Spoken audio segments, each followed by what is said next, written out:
done my share. Wow, how long ago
So it's 7:04, so I will call the business meeting of the North Kingstown School Committee on January 25th, 2024 to order. And the first item on the agenda is the public swearing in of the new school committee member. And so I will turn it over to Jeanette, and we'll have Debbie.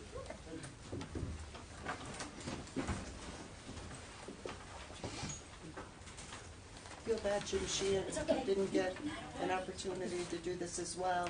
I know, unfortunately. You ready? You're going to raise your right hand and repeat after me. I solemnly swear that I will support the constitutions of the United States of America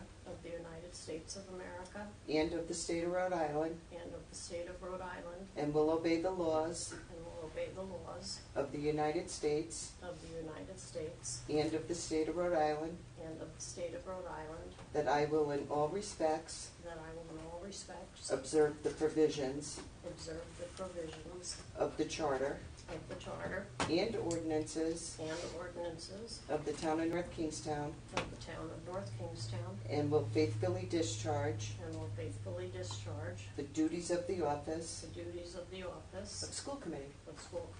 Congratulations. Thank you.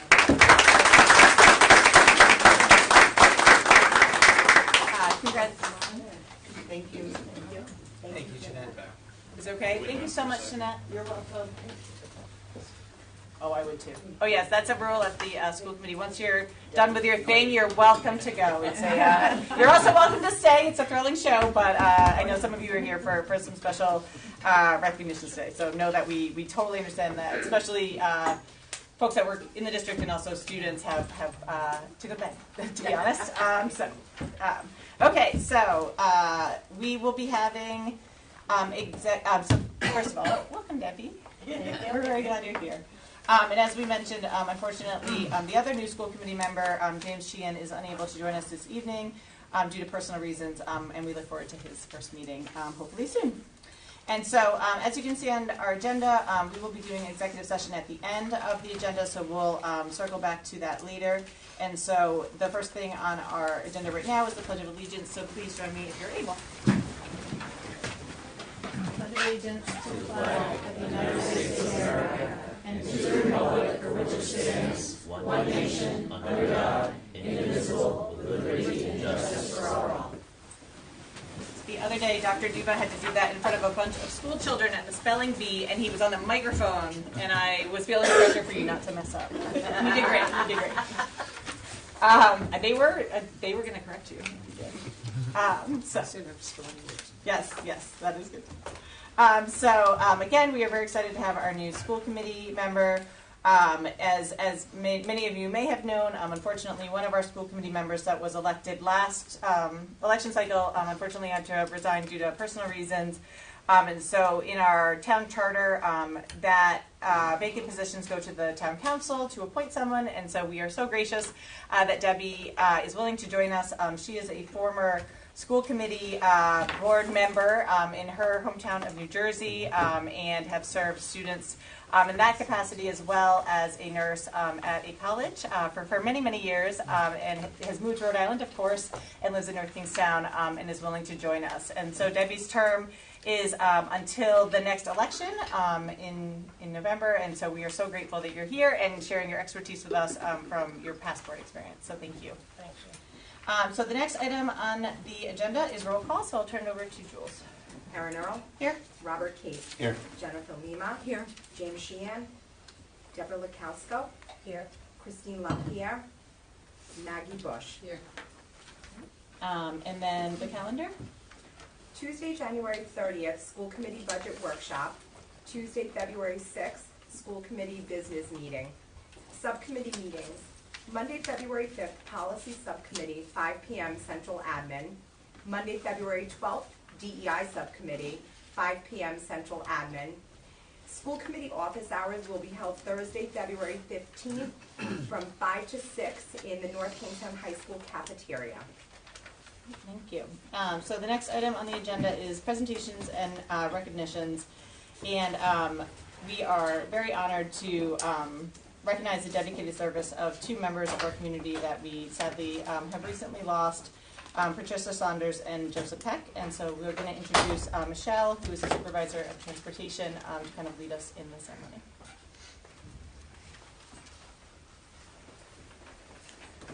Good evening. This past fall, we sadly lost two valuable members of our transportation family, Miss Patricia Trish Saunders and Mr. Joseph Joe Peck. I use the word family because when I first came to North Kingstown, it became very clear to me quickly how close-knit this community is and how somehow you either were related to someone or you grew up with them. Trish was a bus TA for 34 years. She assisted in transporting some of the most vulnerable students in North Kingstown.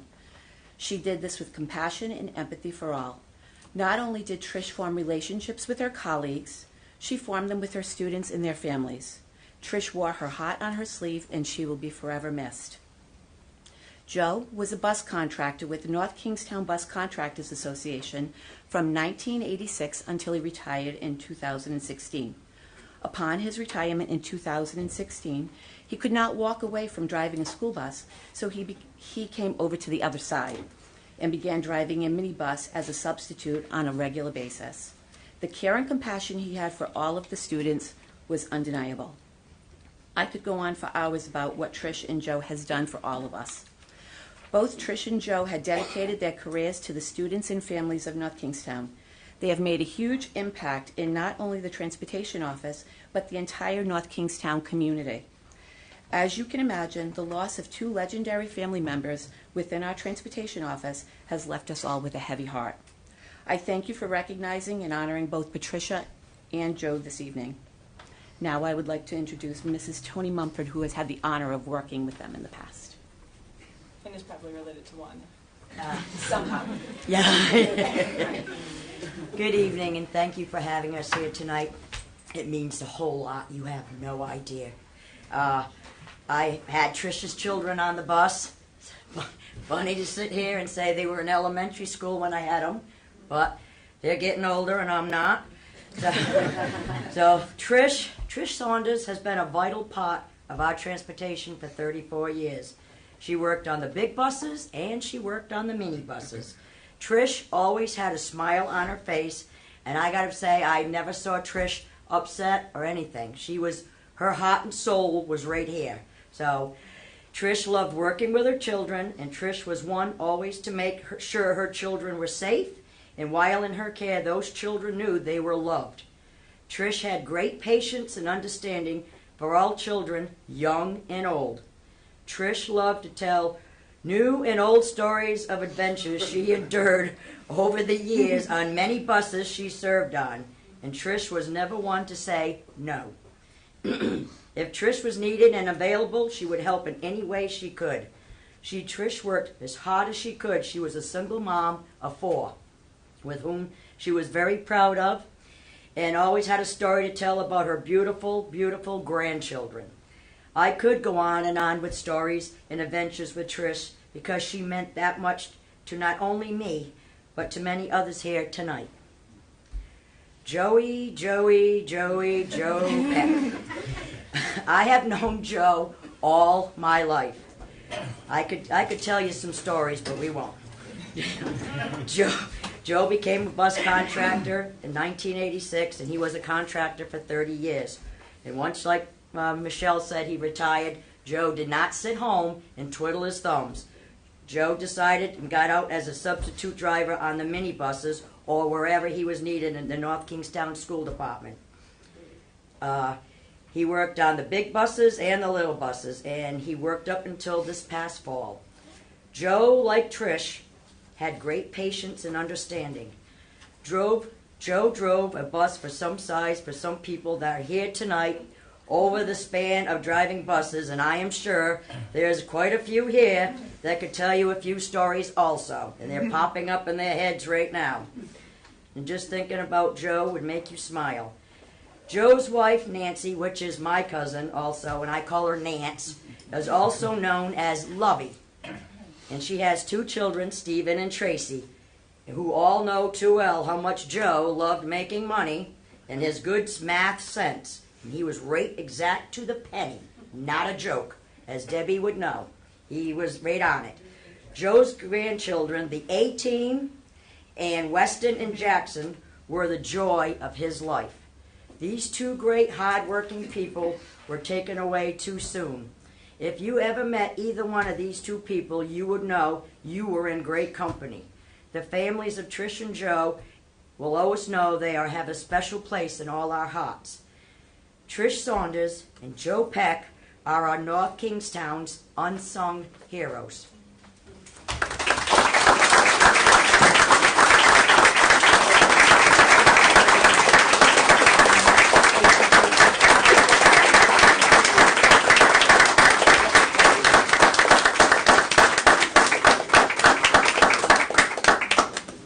So in honor of your dedication, and your family and your relatives said with dedication, we do have certificates for both the Saunders and the Peck family. As many of you probably know, I grew up in town, and I was reflecting on, I definitely rode on Joe's bus at one point in my career, and I have gotten the fortune of meeting Trish via her daughter, who taught my son to swim, thank goodness, because I could not. And as you said, unsung heroes is an understatement, and my experience in North Kingstown, the care and compassion of your team is unbelievable. And I feel so lucky that my students get to ride, my children get to ride your buses every day, so thank you. Thank you. Thank you.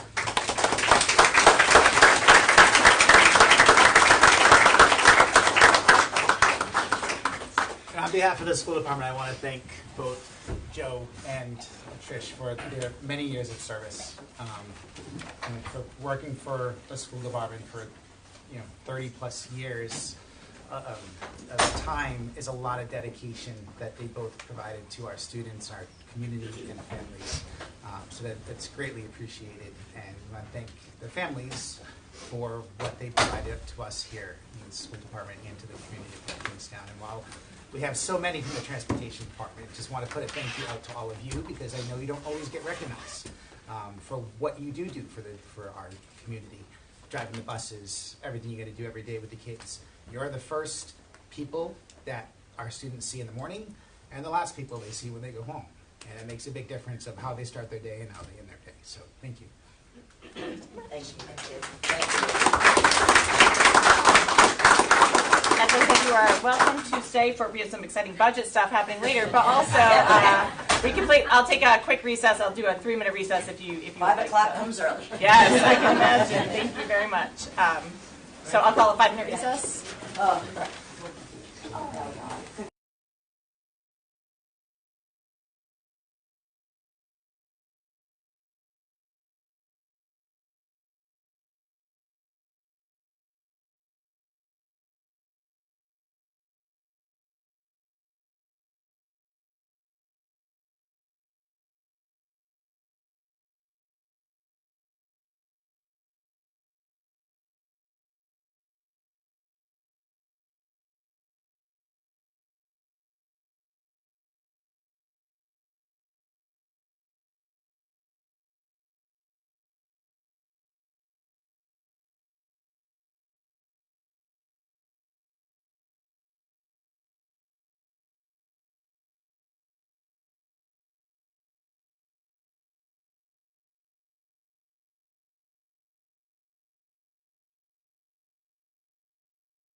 So we'll come back from our brief recess. I would like to make a motion to move the superintendent's report to the next item before we continue on with item F. Can I get a second? Second. Okay, and for the rationale, just wanted to move that up as there's personnel here that we don't want to have to stay longer than may be needed. So all those in favor, please say aye. Aye. Okay. So we will turn that over to Dr. Duva for his superintendent's report. So there are 2 items, but I would like to actually move item 2 to the front. We really excited about this. Where that noise is coming from. That's free. So our new director of finance is here tonight. We had appointed Leslie at one of our previous meetings during an executive session. And at that time, we couldn't mention her name because she had to talk to her current employer and all that. That's been done, and we invited her tonight. So Leslie Ann Powell is here in the audience. And welcome, Leslie. It would be awkward to do a standing ovation, right? Welcome. And hopefully after tonight's presentation, she doesn't run away. But no, she's actually very proud, and she'll be like, this is where I want to be. So Leslie has a Master's of Business Administration and Operations Management from Bryant University, as well as a Bachelor's of Science in Business Administration from American University. She holds a certification as a school business administrator. For the past 4 years, Leslie has been the Director of Finance for Johnston Public Schools. So we're also very excited that we are hiring someone, bringing someone in that has experience in the field, has experience working in a school department, has experience with RIDE, with YACOA, with grants, with the school building authority office at RIDE. So we have someone coming in that can just jump right in with us and get going. We also know just from the conversations we've had together and her meeting everyone, she's going to fit in here with us and be an excellent addition to our team. And we're all really excited. Elle is probably more excited than any of us that we finally have someone, which is great. And we are slowly building that department. There have been other positions that we have been interviewing, and we're in the process of making job offers. So I am 100% confident that by the time Leslie starts here on March 1st, the finance department will be fully staffed. It has not been fully staffed for 2 years, right? Am I correct? I think about 2 years. So long overdue. So we are definitely getting this district on course to where it needs to be. We're moving ahead. We're making strides day by day. So I'm really excited to welcome Leslie Ann as a new member here and be part of our team. And I think she'll enjoy working here with all of us. And we're happy to have her. So thank you. Would you like to say anything, or just going to meet? And, formally shake everyone's hand. so I know you met Andrew earlier. Yes. Hello again. Thank you all for having me. I'm very excited. So good to see you. Good to see you, Leslie. Congratulations. Thank you. Thank you so much. I'm very much looking forward to it. Congratulations. Welcome. Thank you. I will thank more. Congratulations. Good job trying to. Leslie, Maggie is our student representative. She is a senior at the high school. Very nice to meet you. Nice to meet you too. No problem. Well, welcome, and thank you so much for that nice introduction, Dr. Duba. Do you want to just do your second one quick, and then? Yes, we are actually, Mr. Mezzanotte is going to do that for us. Yes, thank you. So real quick, we talk about school accountability, the update on that data. All right, so we're going to start by looking at from the district point of view. First of all, I'm going to give an overview, but there's a significant level of detail that's available on RIDE's website, and I would encourage you to go there and dig into it more. So quickly, as far as the district level data is concerned, North Kingstown, like all districts, was rated as a district in terms of accountability data on the following measures. We had achievement, growth, English language proficiency, graduation rate, diploma measures, and school quality and student success. Of those measures, we received RIDE levels them into areas of strong performance, mid-level performance, and focus area. We received strong performances in school quality and student success, diploma plus measures, and graduation rate, mid-level performance and achievement and growth, and focus area in English language proficiency. as a district. So the areas of strong performance underneath the areas I just previously mentioned were areas such as post-secondary success, teacher attendance, exceeding expectations in math and ELA, and also that we showed strong performance in ELA achievement across the district. What we've gleaned from this is we've gleaned several priorities coming out of this. First and foremost, the focus area that we're identified with is English language proficiency, and so we aim to build systems of support for our multilingual learners in order to raise their English language proficiency rates. That work is ongoing as we speak. We also are looking to raise achievement in both in ELA math and also science, which was added this year, science proficiency as a component of the report card. We are looking to address and close gaps between subgroup areas. We're also keeping an eye on improvement in the area of student chronic absenteeism. And all of these areas and more are articulated in detail in our district strategic plan, which you've heard from me previously. The accountability report, in addition to just the district, also includes school-wide reports for each individual school in our district.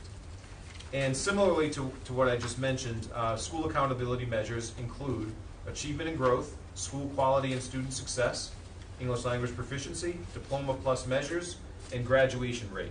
Several of those areas are not applicable if the school is an elementary school, for example.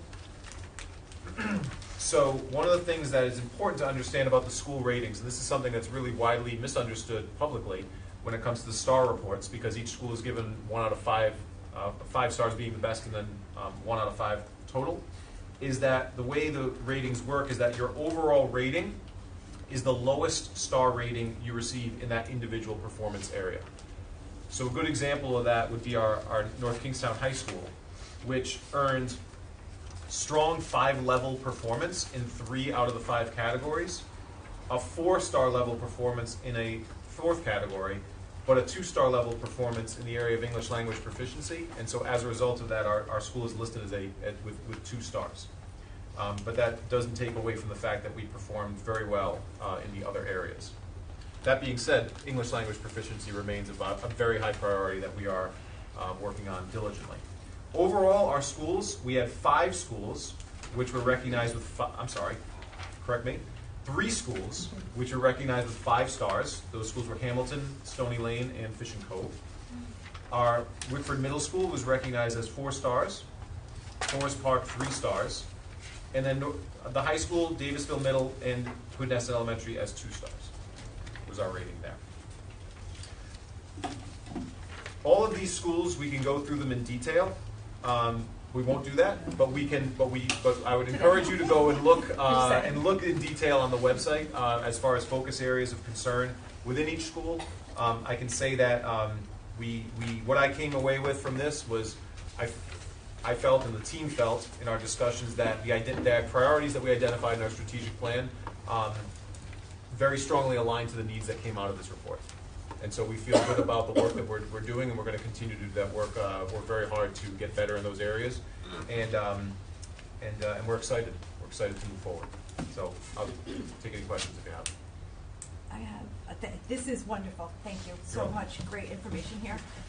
Is it possible to, I'm sure it'll be on the website, but if this could be emailed to the families in the district, I think that would be helpful, along with maybe a little bit more of an in-depth explanation around the MLL portion of it, and kind of how, like, the number of students, you don't get rated until you hit like that certain level, because I know that's something that causes a lot of questions, is, you know, that 2-star rating really jumps out. But it's a little bit more nuanced when you get into why it is that we're scoring low in that. Right. Not that it's not a focus area, but it's not as cut and dried. I just want to reiterate my concerns that I expressed during the strategic plan over the goals that were set and the high achievement rate that we're targeting, especially in light of what this data shows. I remain concerned that we're setting those students up to quote unquote fail according to the standards because of that. You might be more specific. When you had gone through the strategic plan, you identified growth rates for Yep. certain areas, and I expressed at the time that I thought, especially for the MLL students, that they were very aggressive. And this is just reinforcing that for me.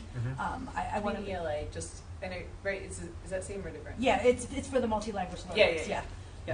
And I want to make sure that, you know, we are not framing it as a failure for our students when they do not reach those very aggressive goals. Yeah, I appreciate that. I appreciate your perspective on that, and I think that there's I think there's two sides to that. You know what I mean, in terms of setting goals that are potentially too high versus setting goals that are potentially too low.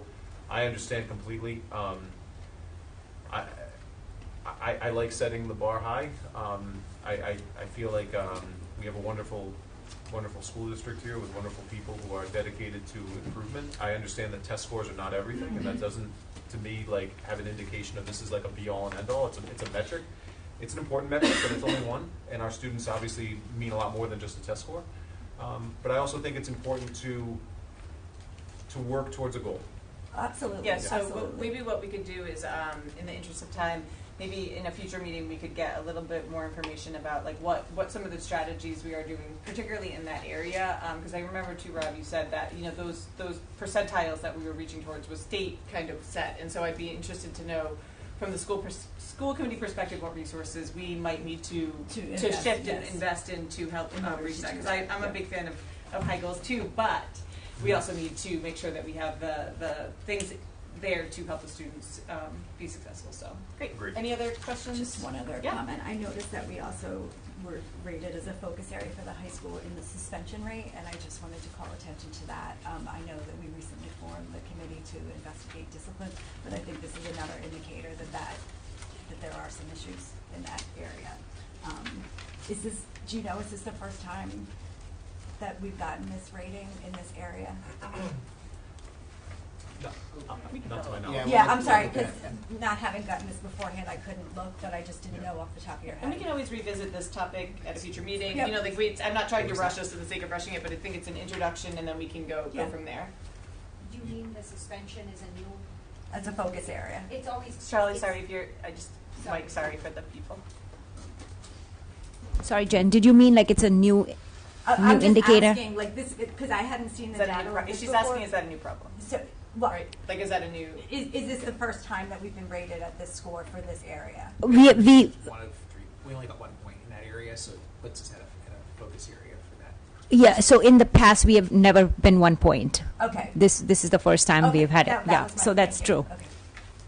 Any other preliminary questions? And like I said, we can always put this on a future agenda. We can send questions to the administration as well. Yeah, I'd be happy to.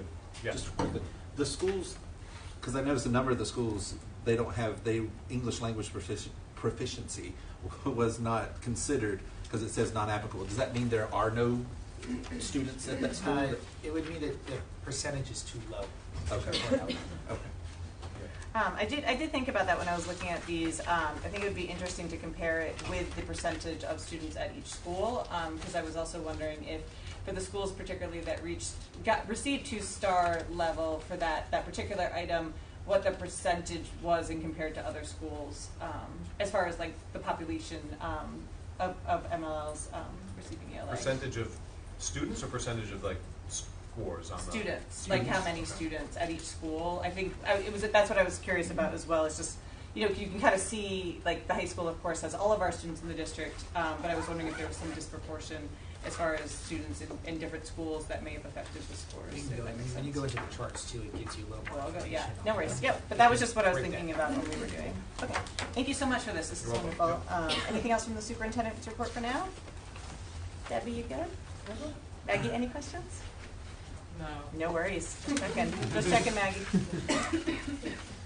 Okay, so we will move back to the agenda item. We were on item F2, which is the FY25 staffing budget presentation. Just a reminder to the committee, this presentation is our first introduction to the budget. There will be many conversations between now and when we submit the number to the town. And so this is kind of the preliminary introduction, and we'll definitely have more information and workshops to come over the next couple of weeks. So I will turn over to Dr. Duba and Co.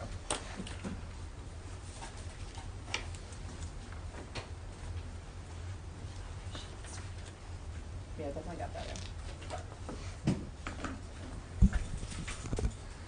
And just a reminder, after the presentation portion, just as we do with all of our meetings, we'll have citizens' comments. So any citizens that want to speak are welcome to sign up. We do find that doing the presentations first can help give some context for folks that might want to speak, or if they have questions regarding the presentations, they are able to do so. That's why we do this order when we have presentations. Great. Thank Go you. ahead, Ken. Okay. Can you hear me? Just make sure I'm talking loud enough for everyone. Okay. All right. So tonight we'll start our budget presentation and the process for the district. So I put on the title, this is part one of many parts that we're going to review with you and present.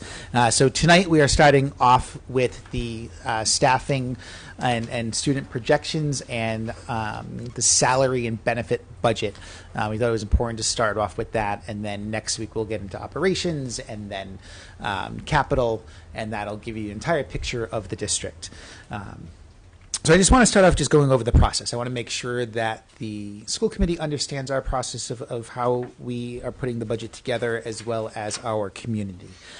So we've been talking about the district strategic plan. We talked about the accountability. You'll see in tonight's presentation around staffing how some of the staffing recommendations that we're making will align with the report as well as our district strategic plan. So it's really important that the district strategic plan leads that process. For next week, we're going to present some goals as well, so that you see how goals are connected to the budget. I really believe that the budget should tell a story of the district, of accomplishments and where we're moving and what we need for the future year to support our students and our staff in the buildings. So we started off meeting with the administrators, having them provide some expectations of needs and wishes for their buildings level. They spoke with staff, at their schools, department heads, grade levels, and started gathering information to build that budget. And then we met and we reviewed their requests. We met at administrative council. We met at our directors' meetings. I met individually with each of the principals, sometimes more than once. They were all very helpful. They did diligent work of really looking at needs in their building and coming in with requests and showing us what the needs are, and doing a comparison of the budget from last year to this year and what is necessary and needed. From there, met with our central office staff and directors to review everything and to look at that and start putting that together. And then Phoenix, who's our controller, who's been acting in the role of also as our finance director,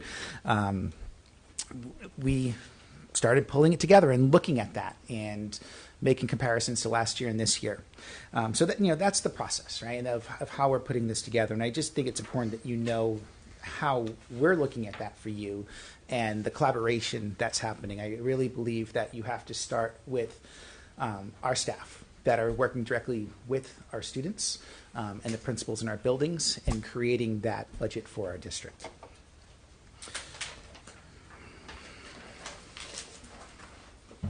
So the next slide, this is just an overview. It's similar to what was shared at the town council meeting when we did the preliminary budget. It's just showing currently what our budget for the current school year, as well as our enrollment, and it breaks down the enrollment by levels.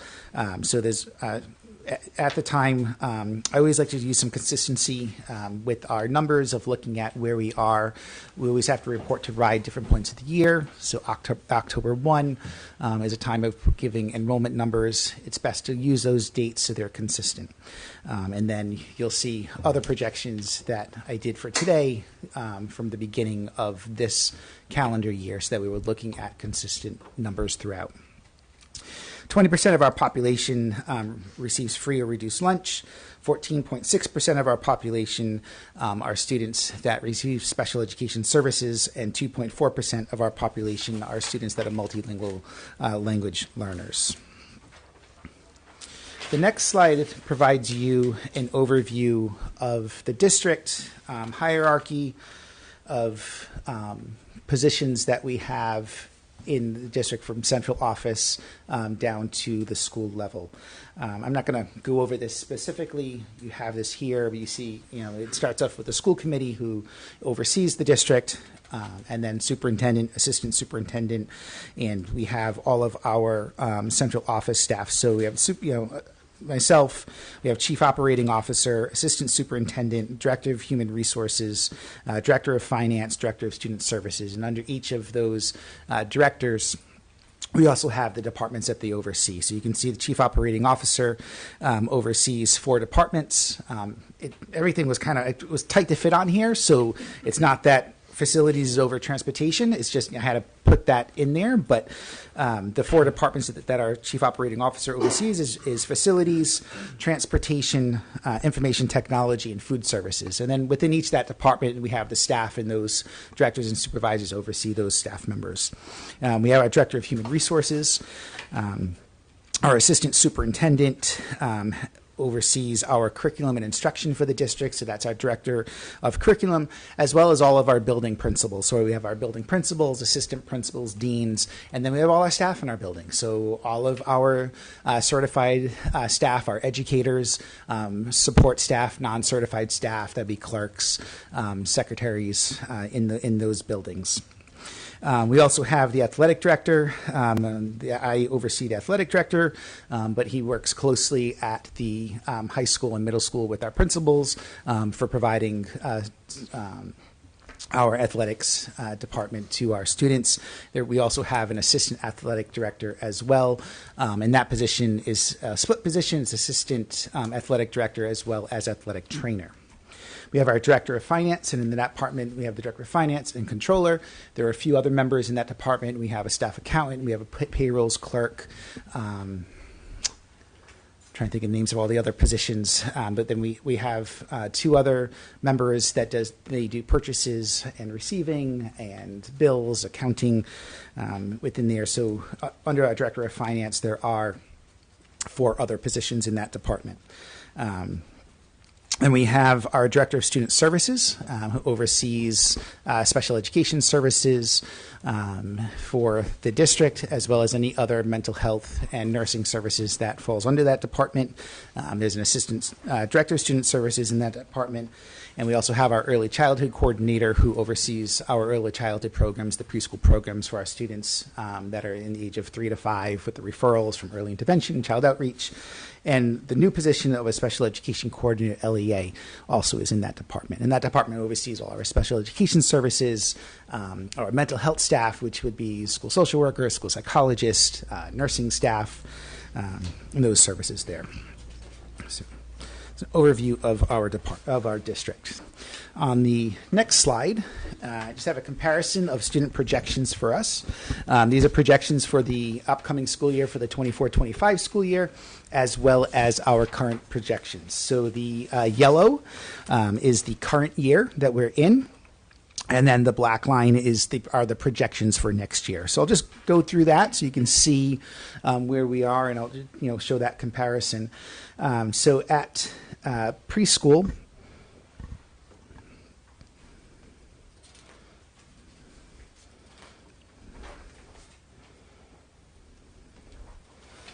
so the current year, we have 101 students at preschool, and we're projecting 110. The preschool, we have 2 sessions. And so our preschool program is for our students that are coming in for special education services. A preschool program is a special education program. However, it is integrated, so we have typical peers in there. We run a morning program and an afternoon program. We have a capacity to have up to 150 students in that program between morning and afternoon. On average, we run 115 to about 120 students a year in that program. We have 5 classrooms. Those are at Fishing Cove. For kindergarten, our current enrollment right now in the district is 253. We're projecting 253 for next year. In first grade, we currently have 260 students, and we're projecting 255 students for next year. So you can see pretty similar, a little bit under, but again, these are projections, and these numbers may change depending on who's moving into the district. In second grade, we currently have 270 students, and the projection is for 253. Third grade, we have 191 students. We're currently projecting 210. I'm not going to go through every single line because it's I was here. going to respectfully tell you, Yes. appreciate the Not gonna do that, but thoroughness. that it's is- amazing. that's If you here wanna for you just to point see. Out, like, highlights can, and also like we'll read it, digest it, and send you any questions too. So you can kind of. So I'm gonna skip to the next slide Yeah, because that's that's perfect. just going to And- give you. and with all slides, you can just give us a brief snapshot. Sure. If people have questions, we Yeah. can circle back on them. I just for your own talking, but also time. Yeah. That's fine. We can always really do a deep dive later. So what I want to highlight here, where we have the student populations in red, these are the projections by grade at each school. So you can see grade levels that we have concerns for next year. Where we're already looking at these projections. We are at a cap for the grade levels. What I want to point out for kindergarten, you'll see that at Fishing Cove, and on the next slide, Stony Lane, we are, according to this, we would be capped, and Quinnesset we're close. But when you look at the number of students across the district, it's the same number of students we have now with the same number of classrooms. So we may have to look at towards the, as we're doing registration, we may have to look at sending students to a different school. We don't need to add more classrooms. We have enough space across the district, but we will need to look at that. There is a concern at Hamilton. Hamilton has been a concern for years, and it continues to be a concern. So when you look at these numbers here, it's important to note that these projections are looking at all of the students being at their home school. Currently, we have students that don't go to their home school either because there are requests from families for them to go to another school, or because of overages at Hamilton there at Stony Lane. So we are going to analyze that and really look closely at where those students are right now to see if there is a need to have to add a classroom anywhere. But that's the work that we are going to do, looking at the projections at the elementary level. There are no concerns at the middle and high school level. As you can see, where our numbers stand for middle school, there is plenty of space there. Actually, I think we'll be looking at Wickford Middle, just looking at the numbers, of that school in comparison to the middle school and the size of the population there. And you can see at the high school, we're projecting to have 1,266 students at the high school for next year. So these are just recommendations for us as we are going through this process. As I said, we're going to analyze the transfer requests and where students have been placed this year due to overages. I mentioned about the kindergarten across the district, same number of students, number of classrooms, so there really should not be a concern for next year. We are going to keep a close eye on certain schools. Forest Park for grade 1 in their kindergarten. Quinnesset has additional space. If we did have to add a classroom somewhere, Quinnesset has space in the building to add more classroom spaces. Not all of our schools have space to put another classroom because all the rooms are being currently used. And we're also going to analyze staffing at each level. Elementary, middle, and high school to determine if there's any other staffing changes that are needed to make adjustments for the following year. The next slide just looks at charter students. Just important to note that we are anticipating an increase. I mentioned that at the meeting we had back in December. So we are anticipating an increase with students going to charter schools. Based on tuitions and what we have for the current data, it would be an increase of $84,000 for charter schools for next year.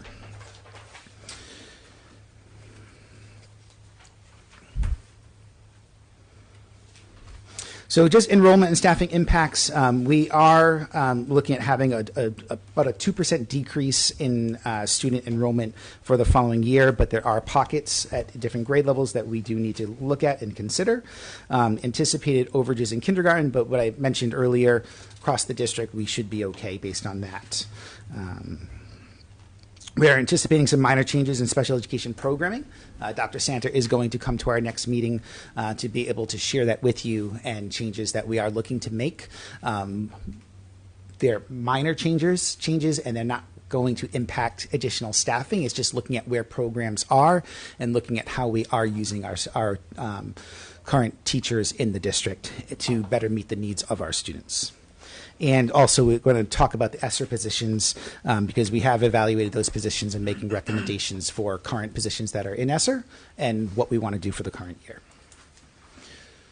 So the next slide goes over FTEs for staffing projections. I'm not going to read every single line, but this is a breakdown for you. We did break it down, so you have total FTEs of teachers, which is 368.25, and you can see the breakdown at each level from preschool, elementary, middle, high school. I did break down the number of MLL teachers because I think it's important to note how many we do have and what we're requesting, as well as school nurse teachers and the number of staffing at Davisville Academy. You have a breakdown of CODAs and PTs, teacher assistants as well. On the next page, it's a breakdown of social worker and school psychologists positions throughout the district. We know that was a need last year and to put into the budget for this year. We talked at the beginning of the year of how we were hiring and getting those positions filled to meet the needs across the district. So we currently have 7.0 FTEs of social workers. So with 7 social workers that we have currently in the district, and we currently have an equivalence of 5.0 FTEs of school psychologists. We have 4 school psychologists, actual people that we have hired, and then we have 1.0 that represents contractual services that are being provided at the 2 middle schools. And I have that breakdown for you as well, so you can see at each school how those services are being provided, and you can see where they are split. It's important to note on here that there were changes made. So, for example, Forest Park and Hamilton, there was an increase, so they have 0.5 of a social worker. It was a little less than that last year, but we were able to increase based on the number of social workers that we have. And also at Davisville Middle School, that used to be a 0.5, and this year it's a full-time social worker. They have contracted services for psychological services because we weren't able to fill that with a hire. And so Dr. Sandra has worked with an outside agency, and so they have someone that's here for 25 hours a week that's split between the 2 middle schools that's supporting those buildings as well.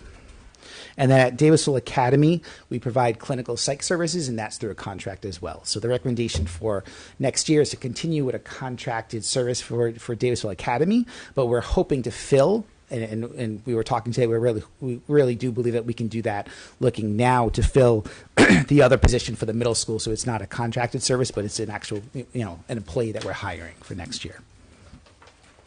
We also just want to note that we also have behavior support assistants that are in some of the schools that support our mental health staff, our psychologists and social worker. We have someone that is split between the 2 middle schools, 0.5 at DMS and 0.5 at Wickford Middle School. We have someone that's full-time at Quinnesset and someone that's full-time at the high school. And they work very closely with our school psychologists and social workers on supporting our students and staff. The next slide is staffing throughout the district. So these are building administrators, district administrators, our school clerks, district administrative staff that are non-certified. So, for example, human resource director would be considered in that grouping. We have non-school clerks, and then a breakdown of our IT staff and our bus TAs and minibus drivers. Those are our NK employees, which are different than our contracted services that, some of the members that were here tonight. And then our maintenance staff, which is separate from the custodial staff that we have through ABM. These are our maintenance workers that are directly working for us. The next slide is on our ESSER 3 federal funding. So what we want to point out here are the positions that we are currently funding through ESSER that will not be funded through ESSER next year because of the the grant is ending. The grant ends we have to have the spending has to be done by September of this year. So we are proposing to keep these staffing positions. We need them in the district. We have for the past few years provided intervention at different levels through ESSER funds. We know by looking at the needs of our students and talking to our staff that we need to continue providing those positions to support our MTSS, our multi-tiered system of supports program in the district, as well as our students. So it's a full-time middle school math interventionist, 3 full-time elementary interventionists that we will absorb in the budget for the upcoming year. We also have to include an MLL teacher. That was through ESSER. There is that need. We have to continue with that position, as well as 2 social workers. So the way we're going to do it, so that is a total of 3, 4, 5, 6, 7 positions. We are going to reduce 2 full-time equivalent positions in the district. That's something we're looking at now and analyzing where that can happen. And we're going to add the 7 positions, which would be a net gain of 5 more positions in the budget for the coming year. So the next slide is budget impact for this year. And these are budget impacts based on salaries and benefits. So contractual salary increases that we do have is a 3% increase for our ESP, our Educational Support Union. It's a 3% increase to steps and a 2% increase on top of those steps. That's what was agreed to in the contract. And our NENK, which is our certified staff teacher contracts and administrative contracts, are a 2% increase for the upcoming year. For pension, there's actually a decrease in this category. So the employee retirement system, that's the retirement system for certified personnel. We're looking at a 14.4% for retirement, and that's almost a 0.6 decrease from last year. And the municipal employee retirement system, that's your non-certified staff, is at 16%, and that's 0.9 of a decrease. So there is some decrease there. Health and dental insurance, we're looking at a budgeted increase of 5% for both of those categories.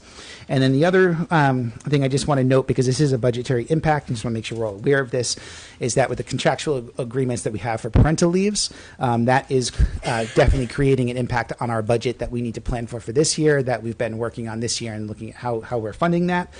So per the contract, employees are allowed to be out on paid leave up to 80 days for parental leave purposes. So that is currently impacting our budget, and you will see an increase in the budget in areas to support the cost for teacher coverage of classes. That's where, especially at the high school, we've had high school teachers pick up additional classes during their planning times, and we've worked with them of what that cost would be for them and for taking those classes, as well as substitute costs. So the final number, trying to talk quick to get through this.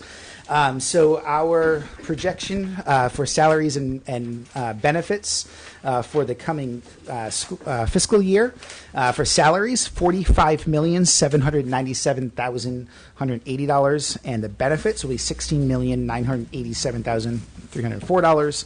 So the total impact is $62,784,484. Now this is just to note, this is just looking at our salaries and budget benefits piece of our budget.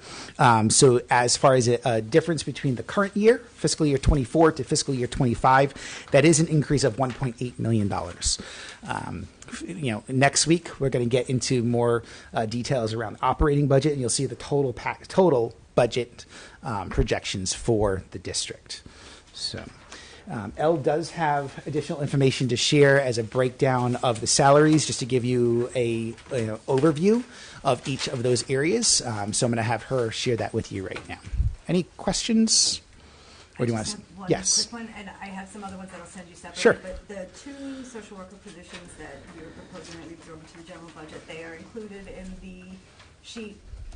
They're in there. Yep. So what we do is anything that we are proposing to keep, those are already in that final number for you. And then are all these positions currently, like the 7 and the 5, are they currently filled, or are any of those vacant? Hold on one second. I just want to make sure so we have on that. I just want to go back. So the social workers are all filled, right? So those 7 social workers are filled. Of the 5, 4 are filled with current employees, and 1 is contracted. Okay. So in our hopes, and I was talking with Dr. Santa today, we do believe that we have enough time now to recruit, and she's also looking at how we can get some interns in the district, which will help, because if we get interns in the district and they're working, they're doing internship here, as any positions open or needs are, hopefully they're here doing that practicum work, and then we can look at if there's a need to hire them. So. Okay.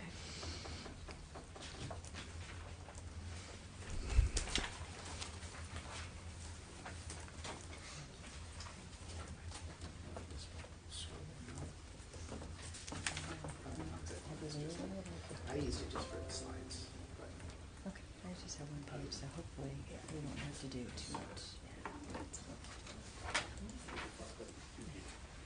All right. I don't know what popped up. Hi, I'm Mel Phoenix, I'm controller. So just a little bit of an overview of how this is set up. Your first page is your general fund, and it's broken up in different categories by bargaining units. Primarily, you've got your administrators, non-union folks in GCB. So the first two categories are GCB. Everything below, you're looking at people who are in union and contracts, mostly contracts. You got your teachers, your ESP group, CODA, and other stipends. So this is your general fund. The second page we'll go into is some of the federal grants, a few of the federal grants, not all of them, and your food service, which is an enterprise fund. But the first focus we'll look at is on the first page. And I'll go into a little bit of detail just to explain the lines for each category because they're pretty much the same. And then I'll just give you a couple of highlights on each grouping. So for each category, you'll have your gross salaries and any benefits that are associated with that group, meaning pensions. You have your certified and non-certified within each group, and of course your FICA and Medicare, health insurance, dental insurance, and any life insurance participants and any cost associated to the district for life insurance. There are small variations between the different groups, but for the most part, they all have the same variety of benefits included. So overviewing, you'll see the administrators are closing at an increase of $611,000, inclusive of both salaries and benefits. And in comparison to the non-union group right below, which is the other side of the GCB, there's a savings of $244,749.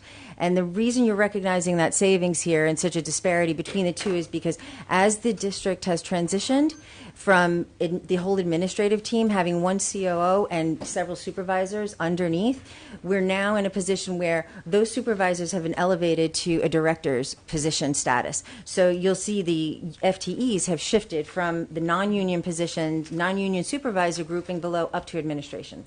So they're in lieu, you've got the evidence by a bunch of savings on the second groupings, totaling the savings of $244,000. But overall, that GCB area is an increase of $367,000, representing a 6.7 increase of the cost overall for those two groups.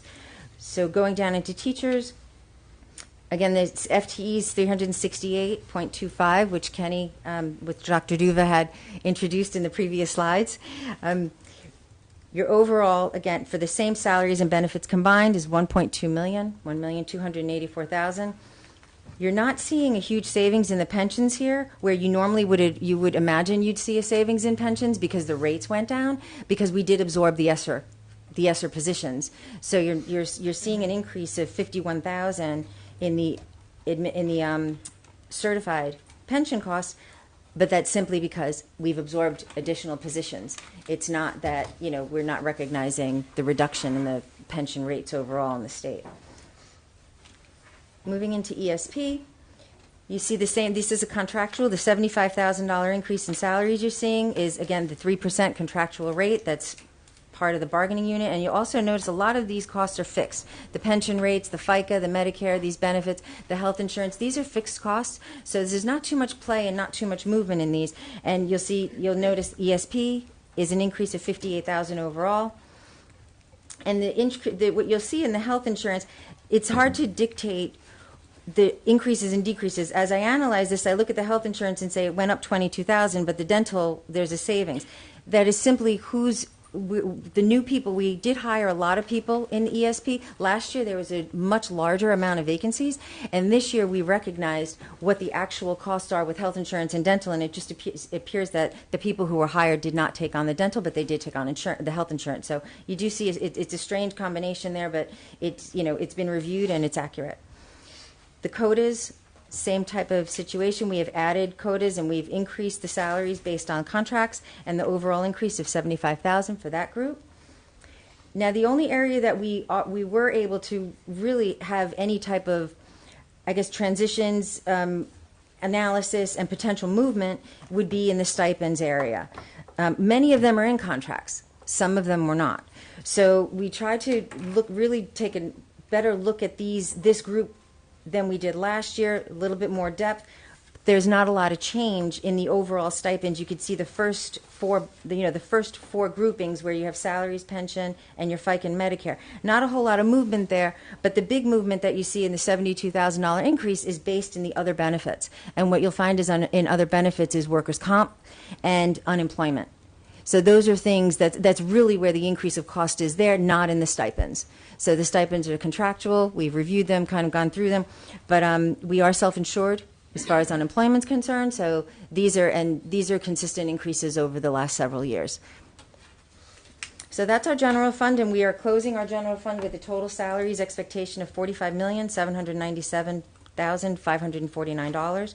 Benefits $16,987,571, with a total increase $62,785,120, which represents a 3% increase of overall staff and salaries and benefits over fiscal 24. Any questions on the general fund projections at the moment? The budget? So page 2 starts off with the grants. You'll see the savings, or would appear to be a reduction in cost, not so much a savings, but a reduction in cost of $1.1 million that is directly contributed to the retirement of the ESSER 3 funds. So ESSER funds will no longer be in this area of the budget, and that's a direct relationship to that. One of the things I do want to point out is that all of our grants are not represented here. These are federal grants. These are just the CRP, and actually, basically the CRP grant is represented here, the one main federal grant that we have. There are several other grants that we have received through the COVID proceeds of the state, ARP grants, and things of that nature. They're not represented here. I think in future years, future time, when Leslie's here with us and we're fully staffed, we'll be able to give you a better representation of grants, when that will be the position that I will move back into. And there's something to be said. We do have federal grants that are consistent every year, but we also have several state grants, lots of other things like COSI, McKinney-Vento. There are other things that we can report on and share with you at a later date. But for right now, you're looking at the CRP grants and the reduction in ESSER grants.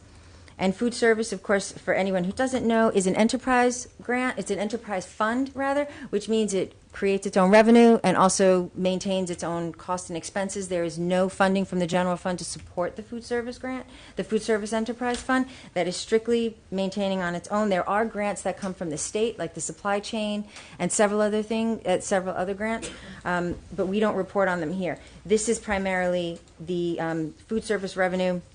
Rather, actually, some of the this is primarily all the food service costs in the enterprise fund for projection in fiscal 25. There's not a huge increase in salaries, you can see, and here you do see the reduction, the represented reduction in the pension rate with the savings of the $2,000, and there's also a savings in health. The health insurance costs. And I think that's directly contributed to the fact that last year, when the health insurance was budgeted, there were a lot of open positions. Health insurance is always budgeted very conservatively at a family plan. As we hired those people, not everyone took a family plan, so came back to individual costs, and that's the result of the savings here of $50,000. So we anticipate that we're going to look at the revenue for food service, and that'll be presented in later on in the budget cycle. But I know Pat is working diligently to spend down some of the money to be in compliance with the state regulations for the funds that we have in food service on things like kitchen equipment. We did. You'll see it when fiscal 23 finishes and the audit is presented. There was over $200,000 of assets that were purchased in the fiscal 23 year to update the kitchen equipment. But I know she's also working on several of those things for fiscal 25. I believe there's a truck. There are a couple of other things that Mike could report on, and you guys have voted on RFPs. So we'll be seeing that in the coming budget as well. Any questions on the second page? I'll send you an email, but I'd like to get some more detail on the salaries that are funded by grants prior and what are funded by grants now, so that we can see exactly like the dollar value that we've lost in terms of funding, how much we're reabsorbing and how much we're just losing. I'll send you a note on that. Okay. Is that all? Thank you. Any other questions? No. Thank you. Thank you. Thank you, Elle. Thanks,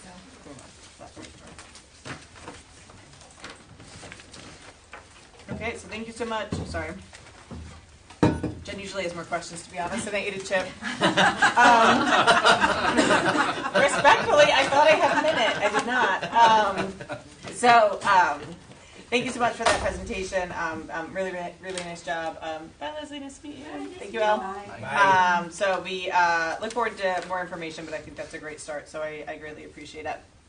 Okay, we will move on to our next presentation, which is the high school program of studies presentation, and we'll turn it over to our assistant principal at the high school. Good evening, and thank you for having me. I'm the assistant principal for teaching and learning at North Kingstown High School. Tonight we're going to go over our program of studies, just so we can kind of set the bar for what the program of studies is. It's an ever-evolving document that's reflecting the needs of our students and responding to our community members, our students, our teachers, and our general needs. And so I have provided this cheat sheet of changes. You're going to notice it's a 27-page document, and most of the document is just generic changes for clarity and wording and verbiage, but doesn't actually change the content of the program of studies. So what I did in this presentation was kind of condensed the information to what's really pertinent about our changes. And then if you have any clarifying questions on anything else, please feel free to let me know. So the first thing I want to go over are some general changes, and this is really mostly in verbiage and things that don't really change the nature of the document. So the first are names and roles. So we just updated based on our new employees and staffing throughout the district to make sure that our frequently called phone numbers and the reflection of who it is in the district was accurate to our new employees here in North Kingstown. We added an introduction to the program of studies simply to kind of set the stage for what the document is and how it should be used in the beginning. We updated our core values. Principal Finkelstein worked with our school improvement team to develop these new core values to kind of reflect where we are right now and where we're going. And these changes particularly can be found on page 1 of the cheat sheet if you have that in front of you. And then our graduation requirements, they were updated to reflect the most recent RIDE regulations regarding math, world language, computer science, and financial literacy. So just a piece on that.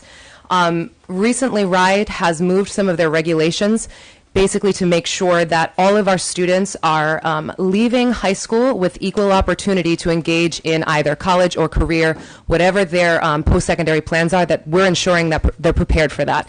And so our tracking is to make sure that they have the sequence that's required for math, which would be algebra, geometry, and algebra 2.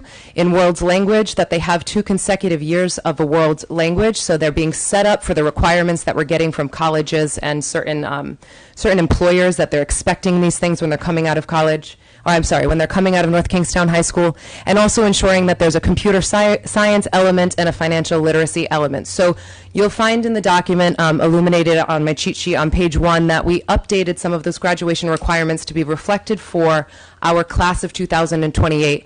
And that's because we want to make sure that when our upcoming 9th graders get their first program of studies, it's very clear what the expectation is.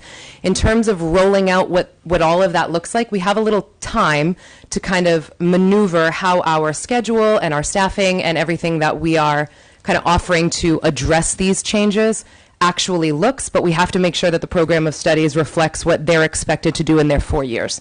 So also our CCAs are starting to get phased out, because here at North Kingstown High School we kind of doubled up on different requirements so that our students had CCAs and also their graduation requirements, and they don't need those things. So we're making sure that we're phasing that out slowly as we phase in the new RIDE regulated graduation requirements. Sorry, just because we have new folks, do you mind explaining what CCA meant? Like, yes. So do you want to speak a little bit about the history of the CCA? Just the word, like, yeah. course assessment. Yes, common course assessments. So it's basically just ensuring that everybody is on level and where they should be, and we're measuring their proficiency through the 4 years. I'm sorry. Yes, no of worries, course. I just want to make sure. Yep, no worries. We added some verbiage on page 2 about our peer partnering program. We found that wasn't being clearly reflected in the program of studies. We have some of our students here that can participate in the peer partnering program to support some of our students in the special education program and make sure that they're accessing their education and their adaptive courses and whatnot. And it's just a really wonderful way of integrating and supporting our students in those programs. And then general verbiage. So most of this 27-page document is updates on verbiage, and that's why I wanted to just illuminate the major changes. So you'll see from beginning to end of the cheat sheet that a lot of it is just updated. Part of our reason is we're working towards getting the document to sound like one unified voice. Right now, each section or content area is being written by the department chair and supported by our school counselors, and we're finding that that's not always as streamlined as it could be from content area to content area, so a lot of that was simply just cleaning up the verbiage. Okay. Now, in terms of our CTE programs, we have just 3 different things that changed in the program. The first is in the Academy of Engineering and Robotics, the course requirements were simply clarified. The way that they were outlined in the previous one were just a little bit confusing, and so we made sure that they were clearly outlined what those what the course sequence was for our students who are in that program, and that can be found on page 6 of the cheat sheet. The Academy of Music and Music Education, we actually lessened the requirements for this program, and the reason for that was we kind of did a deep dive with our department chair and our CTE coordinator to look across other districts to figure out why we were losing numbers in that particular CTE program. And what we found was that we were actually the most strict district in terms of requirements across the whole state of Rhode Island. And so what we did was we adjusted it to kind of match the opportunities that they would get in other districts.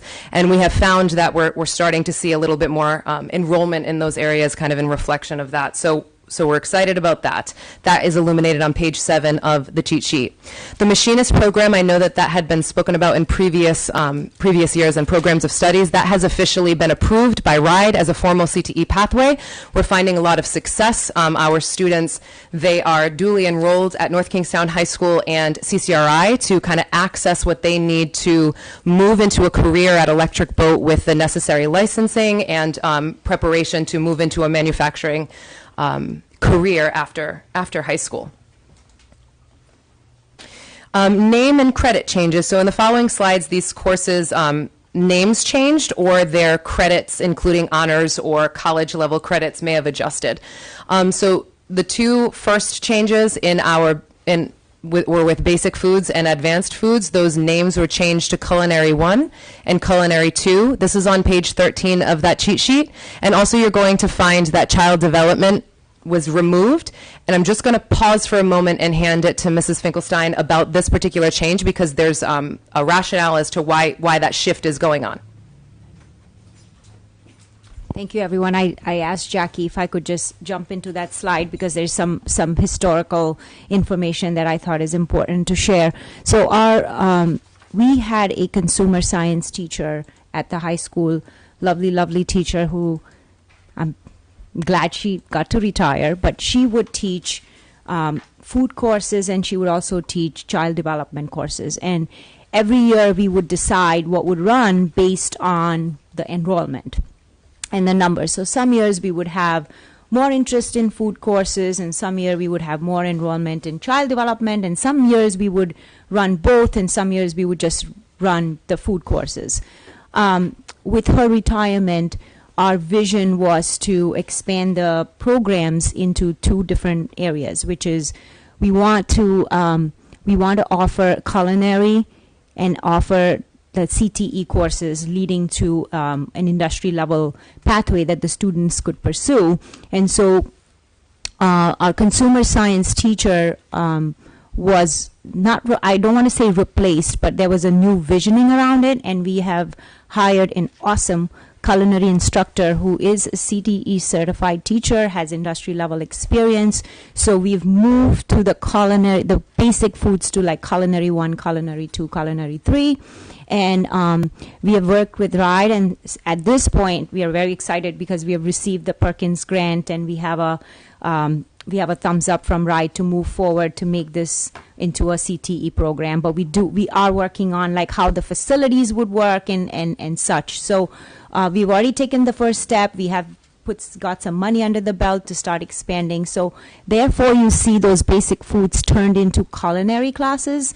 And what the reason we're removing the child development courses is because they're not going to run as child development course, but we are having a new vision around it, and we have a few teachers in the district, elementary through high school, that have formed a small committee, and they are working on writing a CTE program in education. And those child development courses will become part of the curriculum for that. So I want to make sure that people understand, like, we believe in the consumer ed part of it. We are not looking to get rid of it. We're just looking for it to take shape of culinary and just have two different pathways. And one other thing I want to clarify is if a child wants to just take a course, they don't have to be enrolled in a CTE pathway. So if someone is interested in child development, but there's not a course of child development, but if they wanted to take the course that was within the CTE education pathway, they could still take that. So thank you, Jackie, for letting me jump in. So changes upward and onward, definitely no removals. And this, of course, was also in response to what we're hearing from our students and their needs. Moving beyond that, the rest of these are primarily name changes. So theater practicum is now theater lab. College and career math is now career math, and that is to make sure that it is clear what that particular course is preparing the student for, especially in response to these RIDE regulations. And we had a couple of changes in some of our programs in special education. So previously, Transition Academy, we're now calling SAIL, and that's Skipper Academy for Individualized Learning. And then our life skills program is now being called RISE, which is Reaching Independence Through Supports in Education. And this is something that we're doing in tandem with Dr. Santa in terms of reimagining special education and what our programs mean to our students and responding to their needs. And I know that's going to be addressed at a later date in more specificity. Bless you. Our Art 3, we're adding an honors element of it, and the reason of that is because we want to ensure that the rigor is at a level that these students who are taking that kind of internal pathway are ready to go to the AP level as they move on, because some of our students are going to move on to that next level when they get to that fourth year. And then in German, we have a really exciting dual enrollment opportunity where we're adding courses in liaison with the University of Rhode Island to offer, I believe each course, if I'm not mistaken, is 4 credits each for those who want that, and we're slowly rolling it out. So German 1 at this point is the first one that we're going to roll out because we do have to adopt their curriculum in doing this. And so we have 1 teacher, and we want to make sure to slowly roll this out so we're not burning that teacher out. And as we phase into the following years, we'll adopt each as it goes on consecutively. Okay, so our new courses and proposals. So the biggest new proposal here is called, it's our senior project, and actually there's an error here. It should no longer say elective. We've kind of reimagined this a little bit. I apologize for that. The cheat sheet and the program of studies reflects the correct language. But to give you a little history here, for the last 20 years, the senior project has been living in the English department, which is pretty unique to North Kingstown High School. Oftentimes it's something separate from the content areas. And that's because at the inception of the senior project requirements, it kind of made sense because of the research and presentation components of the requirement that the English department kind of hold it within the department to support those students on those specific skills. Since then, the requirement is really expanding to reflect 21st century learning skills and opportunities around work-based learning, and just the opportunity to remove it from the English department and make it its own thing gives us so much more space to really teach to these skills as we're responding to these readiness demands in our 21st century world that these students are moving on into. The other piece of this is there was really kind of an equity issue in terms of our English department in general. So 60% of their grade in 12th grade English courses was dedicated towards the English curriculum, whereas 40% of their grade was dedicated towards senior project. And the inequity there is if a student was thriving in the curriculum but maybe didn't fulfill their senior project requirements, they would fail senior English, and now they're not graduating. And there's also the discrepancy on the teacher side of things, where our teachers are now asked to really quickly get requirements finished while they're trying to to teach high quality curriculum, and we know that we really thrive in that area.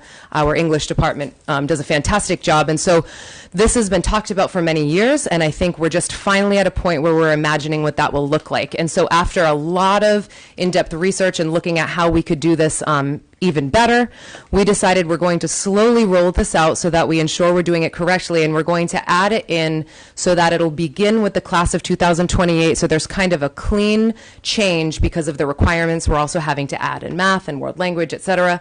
And that this way we have 3 years to really develop what that's going to look like in a really mindful way for our students, as well as our faculty and staff.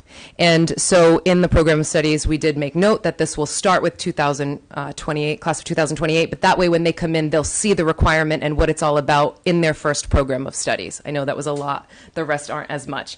The next addition here is the Digital Photography 3. This is just so that we're continuing to push the rigor and opportunities for our students to be able to continue on their path and advance for those who are looking for readiness in digital media and photography maybe in their career path.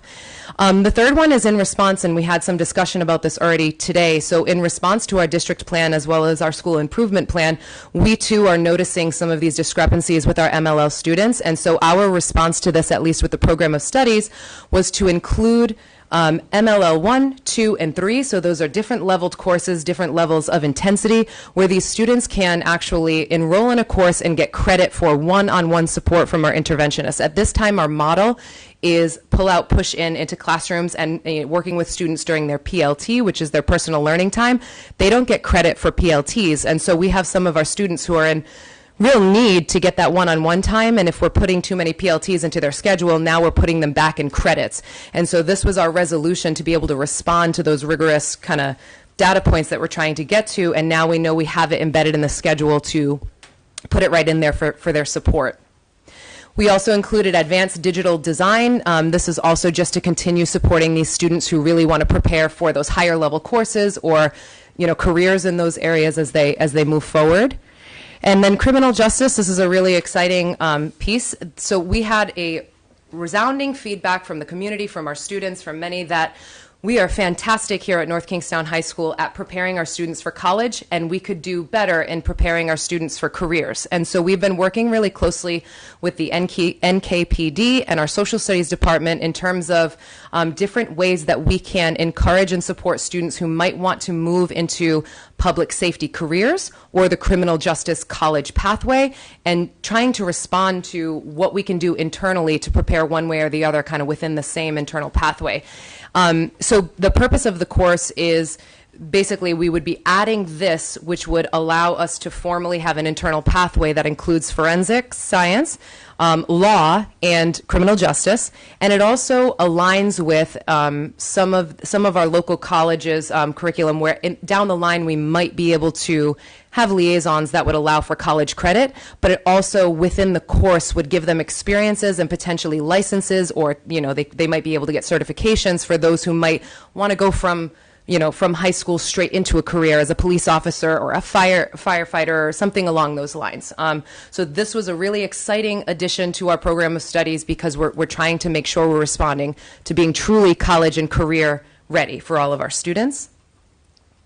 And then we're adding a Spanish for heritage learners. This is because our students who are coming in with Spanish as their native language are accessing the curriculum differently than a student who's coming in with English being their first, their native language. And so we want to ensure that we're giving them the same opportunity to understand kind of the syntax of the language and reading, writing, listening, comprehension, but from the perspective of a student who grew up in a household where it was just kind of their natural language. So we want to make sure that we're responding to some of those discrepancies. And then in terms of equity amongst all of our world's language courses, we're adding an AP French language and culture course, and this just to provide students with that next level college credit opportunity in French as well. We've kind of developed things in Spanish and in German, and now we have this opportunity to do so in French. I know that was a lot. Does anybody have any questions? Great. Thank you so much for that, again, thorough presentation. This might be a record, 8:34. I'm impressed with that. No, thank you. It's such great work that you all are doing. And just a reminder, we did get iced out of the meeting, so there's a lot of multiple things. Just yes, no worries. For our agenda. I have a couple questions, but I also, timelines-wise, Dr. Duba, is it more appropriate to maybe email them to Jacqueline, and then are we able to bring it back and have it approved at the next meeting? What's our timeline? So I would say that we definitely need it approved by the next meeting. I think February 1st is when our school counselors begin their scheduling process. We have a meeting next week. Oh, okay. And that, yeah, so we have a meeting Tuesday. Awesome. Right, is it before? It's the 30th. That's fine. Another meeting next week? Yeah, that is, Yeah, that is next weekend. No, so if we were, we could, but it's okay. Sorry. I kind of stopped there. So we could put that on agenda for the meeting on the Yes, 30th. because they have to get the schedules to and be able- everyone in, and we've kind of lost time because of the last meeting and Yeah. pushed it off. So, any questions that you have, if you can get it to us, because we do need to. We can do some questions here too, but I just I was trying to wrap my brain around whether or not we needed to approve this evening or not. We kind of do, but also like being that it's the first time. We have about a week. Yeah. Yeah. Well, that Mrs. Singles and Chapali, I can't. Okay. I'm really tired. So. Will that give your team enough time as far as the system stuff? Like if you got an approval on the 30th, is one day? Yes. That's okay. That's fine. Yeah. Okay. Yep. Okay, so so anyone at any we could it's on I believe it's on the agenda later. We could make a motion, but just wanted to give people context on timeline, etc. So questions regarding programs of studies. I have a few, which I'll email, but I did just want to specifically call out and say that I see how much work you all have put into, like, not just focusing on college for our students, and I think that is so important. And Thank I you. just, like, the EB, CTE, Sprelli, I know how hard you worked Yes. on that, and I just think that is fabulous. And I'm really pleased to see the additional CTE offerings coming up, because I think that is an area where we have been weak before, but you can tell we're intentionally focusing on that. Yes. And I think the students are excited about it too, like a lot of their like democracy projects and things like that, like it's definitely good. Yes. The one question that I want to ask now is the MLL class. Yes. Is that something that they are like suggested to take, or are we waiting for them to decide that they need it? It's a combination. So our interventionists will work with them to figure out, where are their scores, what are their needs, and it would be a decision between their caretakers, their school counselor, our interventionist suggestion on, and each level 1, 2, or 3, it increases in intensity of support. So it would be a conversation with what the student feels they need, but it certainly wouldn't be forced upon them to take it. Okay, but also maybe not waiting for them to ask for it. Absolutely. Okay. Oh yeah, no, it's Okay. Okay. The conversation would start right away. Okay, awesome. Yep. Thank you. Other questions? Maggie, you are always welcome as well as our student rep. If you have any questions regarding it, no pressure. Just to go back to you. I would have taken criminal justice if we already had that. I'm glad to hear that. I'm sorry. Forensics already. Yeah. But yeah, no, these look awesome. Thank you, Maggie. Thank you. Any other questions at this point? And again, I'll email mine. Sure. They're like they're not big picture ones. They're just some little clarifications and whatnot. And so I think it's great. Thank you. Okay, great, good job. Thank you very much. Thank you. Okay, so that ends our presentation and recognitions. Again, I don't control the ice. I'm sorry. So now we'll go on to citizen comments. So Jules, do we have anyone signed up for citizen comments? Nobody signed up, and I don't think I Is anyone in the audience would like to sign up for citizen comments? Okay, great. Thank you so much. Just a reminder to those watching at home, we do leave that space every week, every meeting for citizens to speak for 3 minutes. Okay, moving on to the consent agenda. Before we make a motion for that, does anyone have anything they'd like to exempt from the consent agenda? 5, 1, and 2, please. Okay. Any other things that people want to pull out? Okay. Debbie, any procedural questions before we, at any point, just feel free to ask them. All right, so I'll make a motion to approve the consent agenda with 5, 1, and 2 removed. Can I get a second? Second. Okay, any discussion? Okay, hearing none, I'll call the question. All those in favor, please say aye. Aye. Okay, so motion carries unanimously. So then we'll circle back. I will make a motion to approve 5-1. Do I have a second? Okay, and then we'll open it up for, Jules, did you get the second on that one? Okay.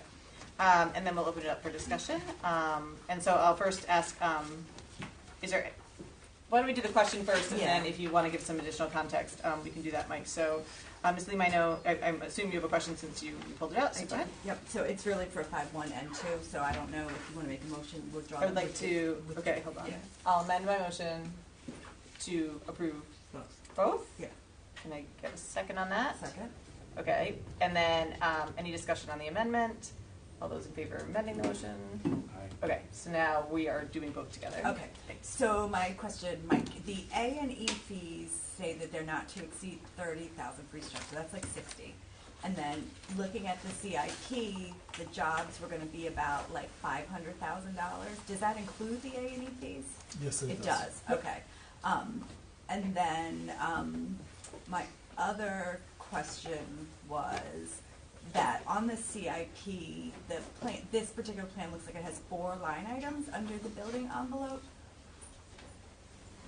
for what relates to this, but they don't all have a cost. So are they all part of this, or are they different? Like, do they all fall into this one thing, or? Can you, so without having what you're referencing, do you mind just telling me the 4 items underneath? No, I could probably. Is it where it says like physical plant, parking lots? It was.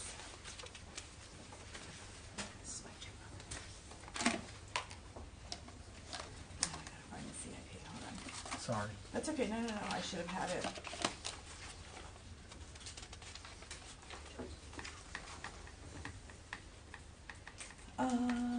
It is under courtyard. I just had a question because there were 4 things listed. Are you saying in the proposal itself? No, I'm talking about in the actual CIP. Can I come look? Because I gotta find it first. like in the documents that we are looking at right now, or in something else? Was it- Oh, was the it- document, it was the what we CIP that we got presented. before? Yes. Okay. Last month. Do we want to table this and maybe? No, we can approve. I'll follow up with you.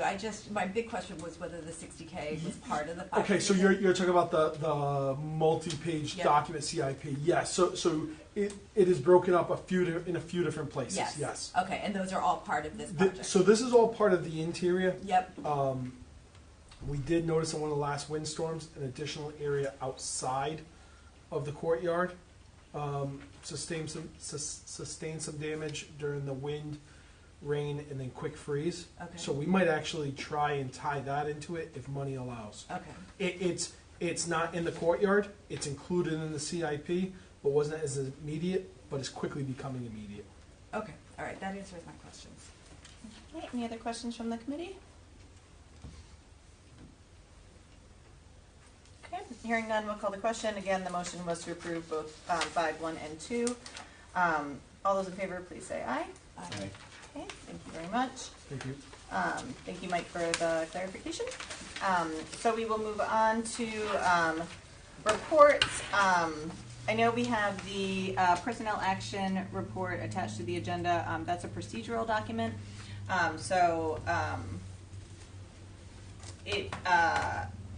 If anyone has any questions, you feel free to raise them, but we don't need a formal presentation on this. This is just attached so that we have it as part of the record and have information. So any questions or clarifications regarding this report, or Dr. Duba, anything that you want to particularly point out regarding it? No, that's just a summary of all of the personnel that has been hired since from October 1st through December. So I think you see we've done a lot of hiring this year, filling positions. There's still some vacancies, but we've done a very good job of getting what positions we do have. Well, we have had opened, filled. I'm really excited that we're getting the finance department. We got that cash. Any questions regarding this?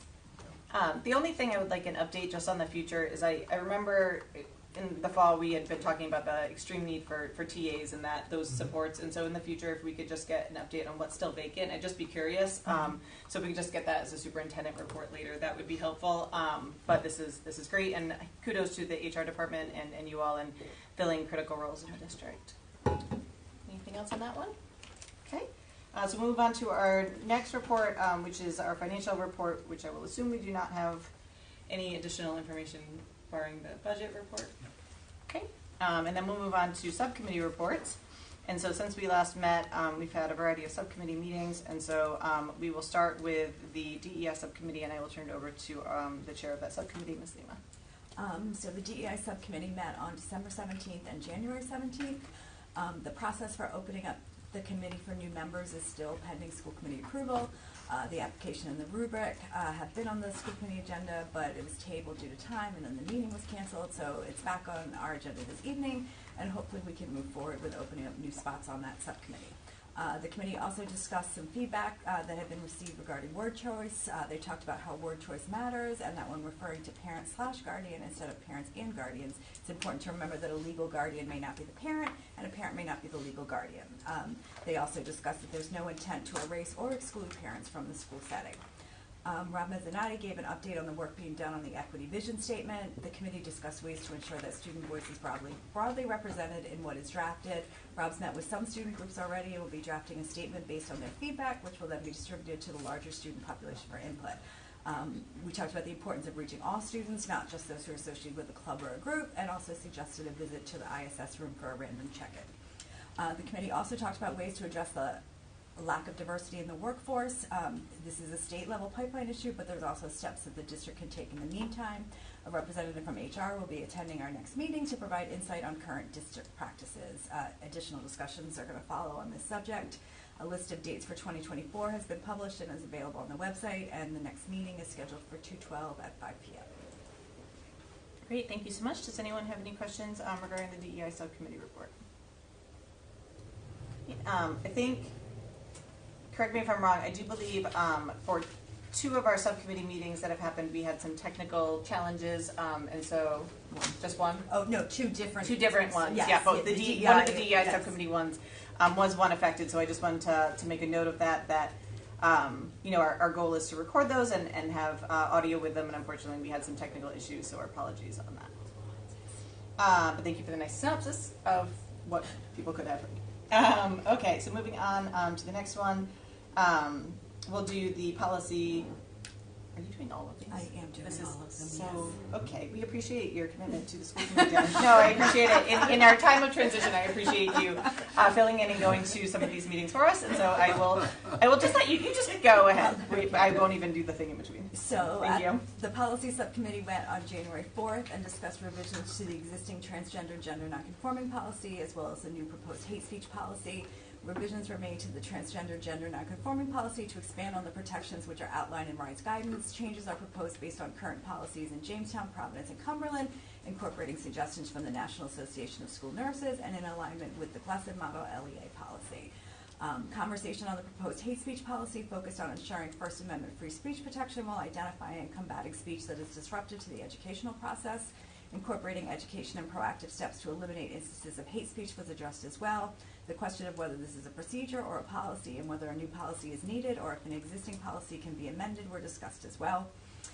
They also the advisory committee policy was recently revised and approved by the school committee, but was sent back down to the policy subcommittee for additional review and the input of some of the subcommittees who have or are about to go through the process. This will be revisited at a later date. The next policy subcommittee meeting is scheduled for Monday 2/5 at 5:30 at the Central Admin Building. Topics on the agenda include the GCB non-union employee benefits as well as the new proposed hate speech policy. Okay, thank you.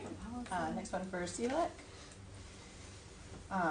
The most recent. Sorry, sorry. I just wanted to say one thing. Just a reminder: as we do have new friends here today, the CELAC committee is the acronym is Special Education Local Advisory Committee. Yeah, and it is a little bit different than some of the other subcommittees. It's a group that is kind of connected to the school committee, but a school committee member is an official liaison to such, and that is one of the vacancies that we have right now.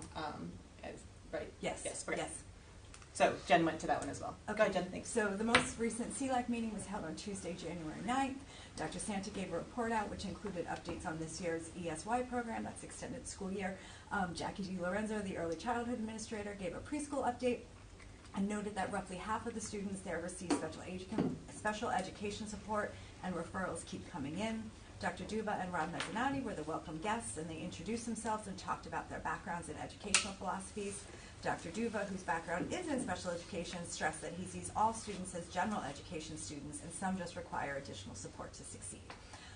CELAC is hosting a presentation at their February meeting and was looking for feedback from the community regarding the topic. The survey went out.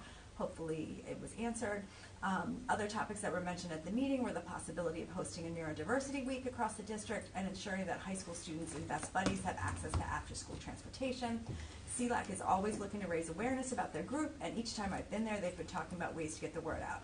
It's my hope that we'll be able to invite them to present here at an upcoming school committee meeting so that more people in the district can understand the role they serve and the resource that they are. The next CLAC meeting is scheduled for Tuesday, April 9th at 6:45 at the North Kingstown Library. Great, thank you so much. And a thank you to Mr. Mezzanotte to helping get that survey out, correct? Yes. Yeah, that was great, Rob. Thank you. And then we'll move on to the last one, which is wellness. The Wellness Subcommittee met on January 18th. Administration gave a presentation on the K-5 health curriculum and provided information and examples of the 2 platforms which were considered. The committee voted to endorse the One by Body Shop, I think was the name, I didn't have it in front of me, unanimously with Great Body Shop, okay, with 1 abstaining from voting, and the recommendation will be coming before the school committee in February. A public presentation on the curriculum for parents in the district will be scheduled. An update on the work that the Rhode Island Healthy Foods Coalition is doing was provided with special emphasis on a potential grant called Get the Foam Out. The District Wellness Staff Committee has been working on a health symposium, which is scheduled for April, which will include food and offerings by various faculty. It sounds like everybody's very excited about that. And I wanted to note that the point was raised that the number of students in our district unhoused is higher than it has ever been. Supporting their needs, especially in the event of a displacement, poses unique challenges, especially around nutrition. Trish is going to work with OFL and the food pantry to identify ways to assist in this area, and there was talk of ways to do fundraising. The next meeting is scheduled for March 21st. Thank you. Any questions regarding that? I did make a note regarding CLAC presenting at a future meeting, and the Wellness Committee, what you were talking about, the curriculum coming at a future meeting as well, so thank you. Everyone else good? Okay, thank you so much, and again, thank you, Jen, for filling in while we had some gaps. I greatly appreciate that. So moving on to unfinished business, how are folks doing? Does anybody need a recess? Do we need a minute? We want to push through a little bit more and then take one? I'm going to need one soon. I feel as though we should do it now. I think let's do it now because it's a nice break here, and then we'll. Okay. So I'll move. We'll have 5-minute recess. Second. Okay, thank you.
So we will now, you good? Okay, so now move on to unfinished business. The first item is the NKHS 2024-2025 Program of Studies. I'll make a motion for discussion. Second. Okay, so we'll open it up for discussion. First, I just wanted to say thank you to the staff of the high school. I thought the presentation was phenomenal, and the attachments going along with it were wonderful too. And so, as Jen said, I just wanted to reiterate that I thought they did a very nice job.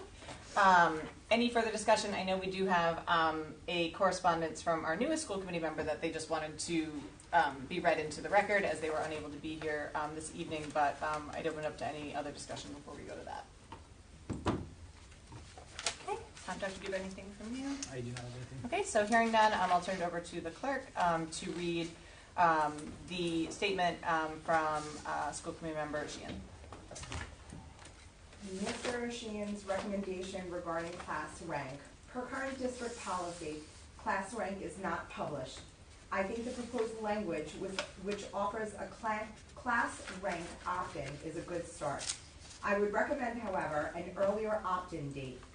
After the 7th semester appears to be on the late side, especially considering early decision, early action submission deadlines, and possible administrative delays. I would recommend an amendment stating that class rank would be available after the student's 6th semester or after the completion of a student's junior year. Okay, thank you so much. Any further discussion on this item? Yeah, I have a question. A lot of colleges are no longer looking at class rank. And I know, again, in New Jersey, we did away with class rank because it was kind of an obsolete, they had the numbers in-house, but it wasn't asked anymore on applications or anything like that. So why is class rank, are we still using that?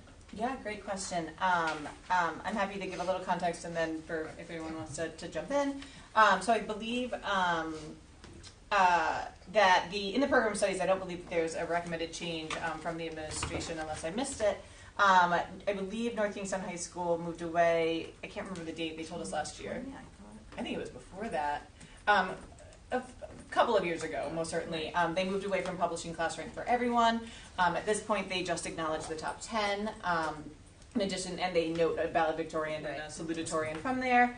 And I think the conversation we received, I know in the community we had received some correspondences regarding class rank and, whether students be able to opt in and see their own, maybe not publishing the full list, but they can make a choice. So I believe that's where that recommendation is coming from. And I would ask for maybe the next time we see them, maybe a little bit more kind of information regarding the feedback that they got from family members and community members regarding that option, and kind of I'd be really interested to know kind of what the principals and the school counselors think about that option, because I know that last year they really articulated that full class rank was not the best choice for students, and they made some really strong mental health recommendations and competition recommendations, etc. But I'd be curious to know their take on opt-in and when to Mr. Jean's Just point. having conversations with Ms. Finkelstein, our high school principal, and talking about that. We're not publishing class rank for every student throughout their high school career, as it is stated in the program of studies. It's available if they need it, especially working towards their senior year.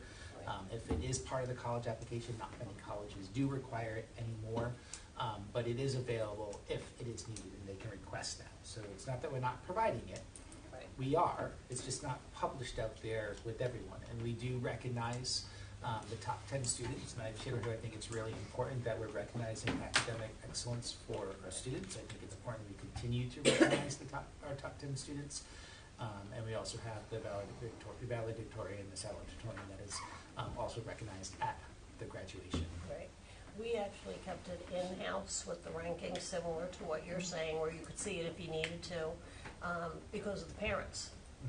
The parents were like, I want to know that ranking, so it was kind of an appeasement, but again, it's not on their transcripts, what they ranked, where it used to be. Yeah. Great. So thank you so much. Dr. Du, I appreciate the additional clarification that students can access it, and so I think maybe just a little bit more clarification for me about like when it can be accessed and how often, and also like whom in the administration like releases that to students and how. I think those things are just important to understand. Yeah, because the way it says now is that they can't get it before the seventh semester. Yeah. So right, just that's what I'm saying. As they approach their senior year, so that would be in their senior year when they would. But when you're applying for colleges, it's before your senior year. Right. Yeah. So just like Erin said, like. But I know, and in talking, I know they said it is available, so maybe there is something within the language of the program studies that we need to work on. Yeah, so that's what I was thinking. Like, if I think it's in there on purpose, but from some correspondence we received from community members, and then also just kind of thinking through why different students might need it and what that might be for them. I'd be curious to hear the administration's feedback on if they were opposed to like being able to have students request it once a year, or like to be able to keep their progress if that was of interest to them. And I do agree that for the college admissions purposes, the date that's stated is a little late, and maybe by practice they do it, but I like to have things in there. So just get some future clarification on that. Any other discussion on the program of studies now? Again, if anybody has kind of like quick questions, different things, not like big picture things, feel free to send them to, you want it to you, Dr. Duva, and you'll forward it along to the staff, or do you want to? Do you want to go straight to Shabali and CC? I would say you can send it directly to Ms. Or Jacqueline? and have it copied, but to Ms. Mezzanotte. Okay, perfect. So if anybody does reading through the document again, have any questions or clarifications, you can send those as such. Okay, anything else on this item? Okay, hearing none, we'll move on to the next one. Thank you so much. And Debbie, your first discussion. Okay, moving on to item B, 2022-2023 school budget. I'll open up for discussion. Can I get a second? Second. Okay. Dr. Duva? Yeah, I just want to provide a quick update on the audit. Unfortunately, there was a meeting this week that had to be canceled, and they are working on rescheduling it, and that is a meeting with the auditor to provide an overview of the draft audit report to the audit committee. We are on track for the audit to be processed and submitted by the deadline of January 31st. Elle and I had a conversation with our auditor the other day to make sure there isn't anything else they need from us. And anything that is needed, we're getting to them as fast as we can. So that way they have what they need. So they are, he's wrapping that up and has all faith that it will be completed by the 31st. And then as soon as I know the next audit committee meeting, I'll share that as well. Awesome. Great, thank you so much. Questions regarding the audit? And one other thing I do want to mention, I did tell him that I would like him to come to a school committee meeting to be able to provide a report out to you. Though he will report out at the audit committee, but I think it's important that he also has to be here too. Yeah. It's your chair. It sounds like a small cat. It better not be a bird, is all I was thinking. Stop spitting. Unrelated. A principal in a different school district has a therapy dog that goes to school and it's a puppy. I'm just saying, you could have a therapy cat. Okay, so thank you for that update, and then also just clarifying with so yes, we would love to have them come and present that information to us, and so please let us know when that would be agenda-wise. And also, as far as procedurally, we approve it. Is there anything that we need to do before they come and present? Yep, there's absolutely nothing you need to do. Okay. Great. Any other questions regarding that? Okay, thank you so much. Moving on to CIP existing bond, future bond. I'll make a motion for discussion. Second. Okay, we'll turn that over to Dr. Duva or Mike or whomever. Yeah, so I can start off and Mr. Warren can jump in.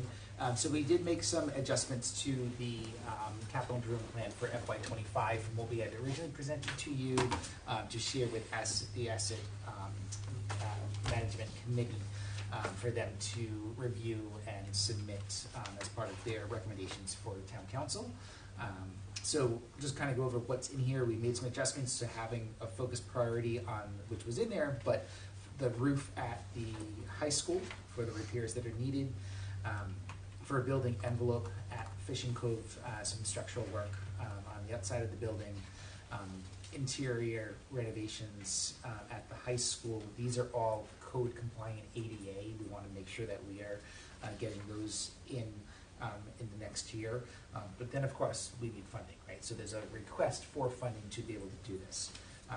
And then for security, vestibules at some of the schools, Stony Lane, Quinnesset, Fishing Cove, Davisville Academy, and Hamilton, to be able to have proper vestibules at the entrances of those buildings. And then the HVAC at Stony Lane, that is something that needs to be completed for replacing the gymnasium HVAC air handling units. And then the ADA compliance issues are all listed there for each of the buildings.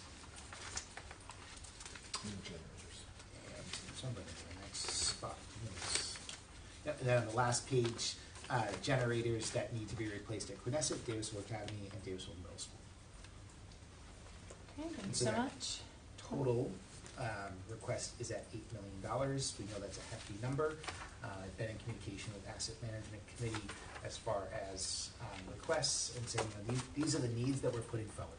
And they're, we will, putting a request through with our capital improvement to town council to be able to, request as much funding as we can.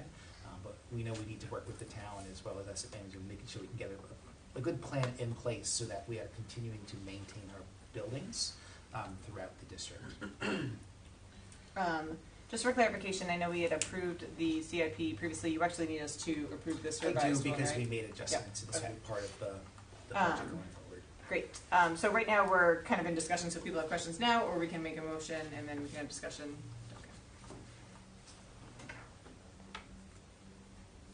Okay. Yeah, I'll make a motion to approve it. Okay. So any further discussion on approving this? I just had one clarifying question. Wickford, the middle schools are not, the two middle schools are not on this document, correct? No, I see DMS. You see DMS? Is, but Wickford Middle Yep. School is not, because we believe that there's much more need that needs to be put into Wickford Middle School. And so, we did focus on the other schools Yep. right now. One concern I just wanted to bring up is I know when we were taking the building tours and we were talking about kind of the needs of that building, Mr. Waterman did such a great job with the video explaining the ADA issues. And so I did have concerns about when you were talking today about ADA compliance and things like that.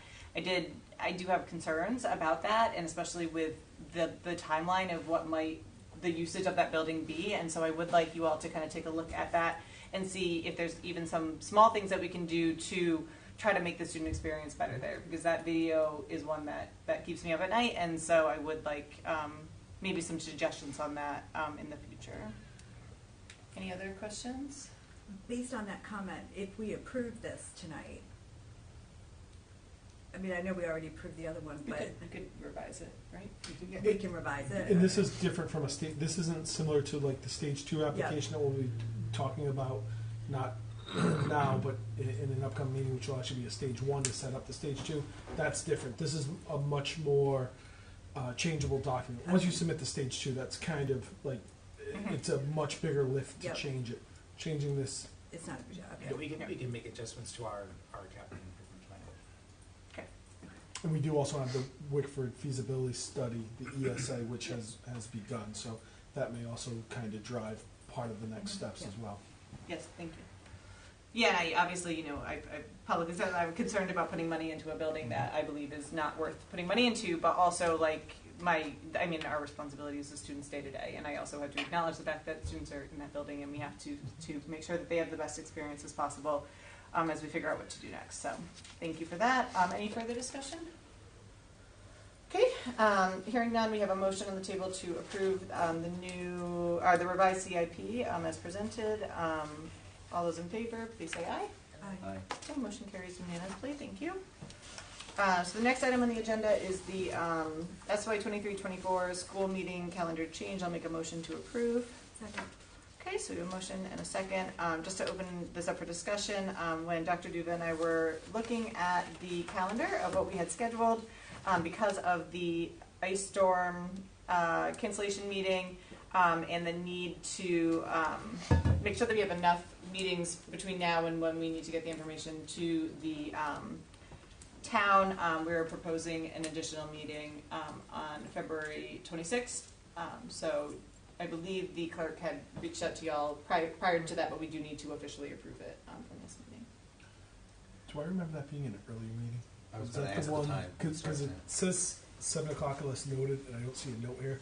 Is there, I think is we there were another waiting meeting? on confirmation for time. Yep, we can definitely clarify that. Thank you for that, Mike. It was February 26th. It needs talk to about be 5 at o'clock. 5:30, because one of the members cannot arrive until 5:30. Okay. And is there a meeting somewhere else in town? I thought that was part of the reason why it had to be at a special time.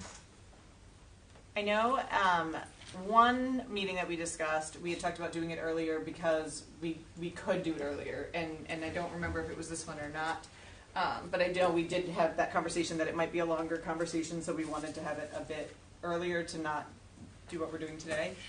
So I can't remember that. Is somebody checking? There's a town council meeting schedule. I believe they do have a meeting They do have that a night. meeting that Council night. meeting Yeah. is at 7 p.m. So I think the goal was to have it at 5, so that hopefully we would be done, so some of us could attend if desired.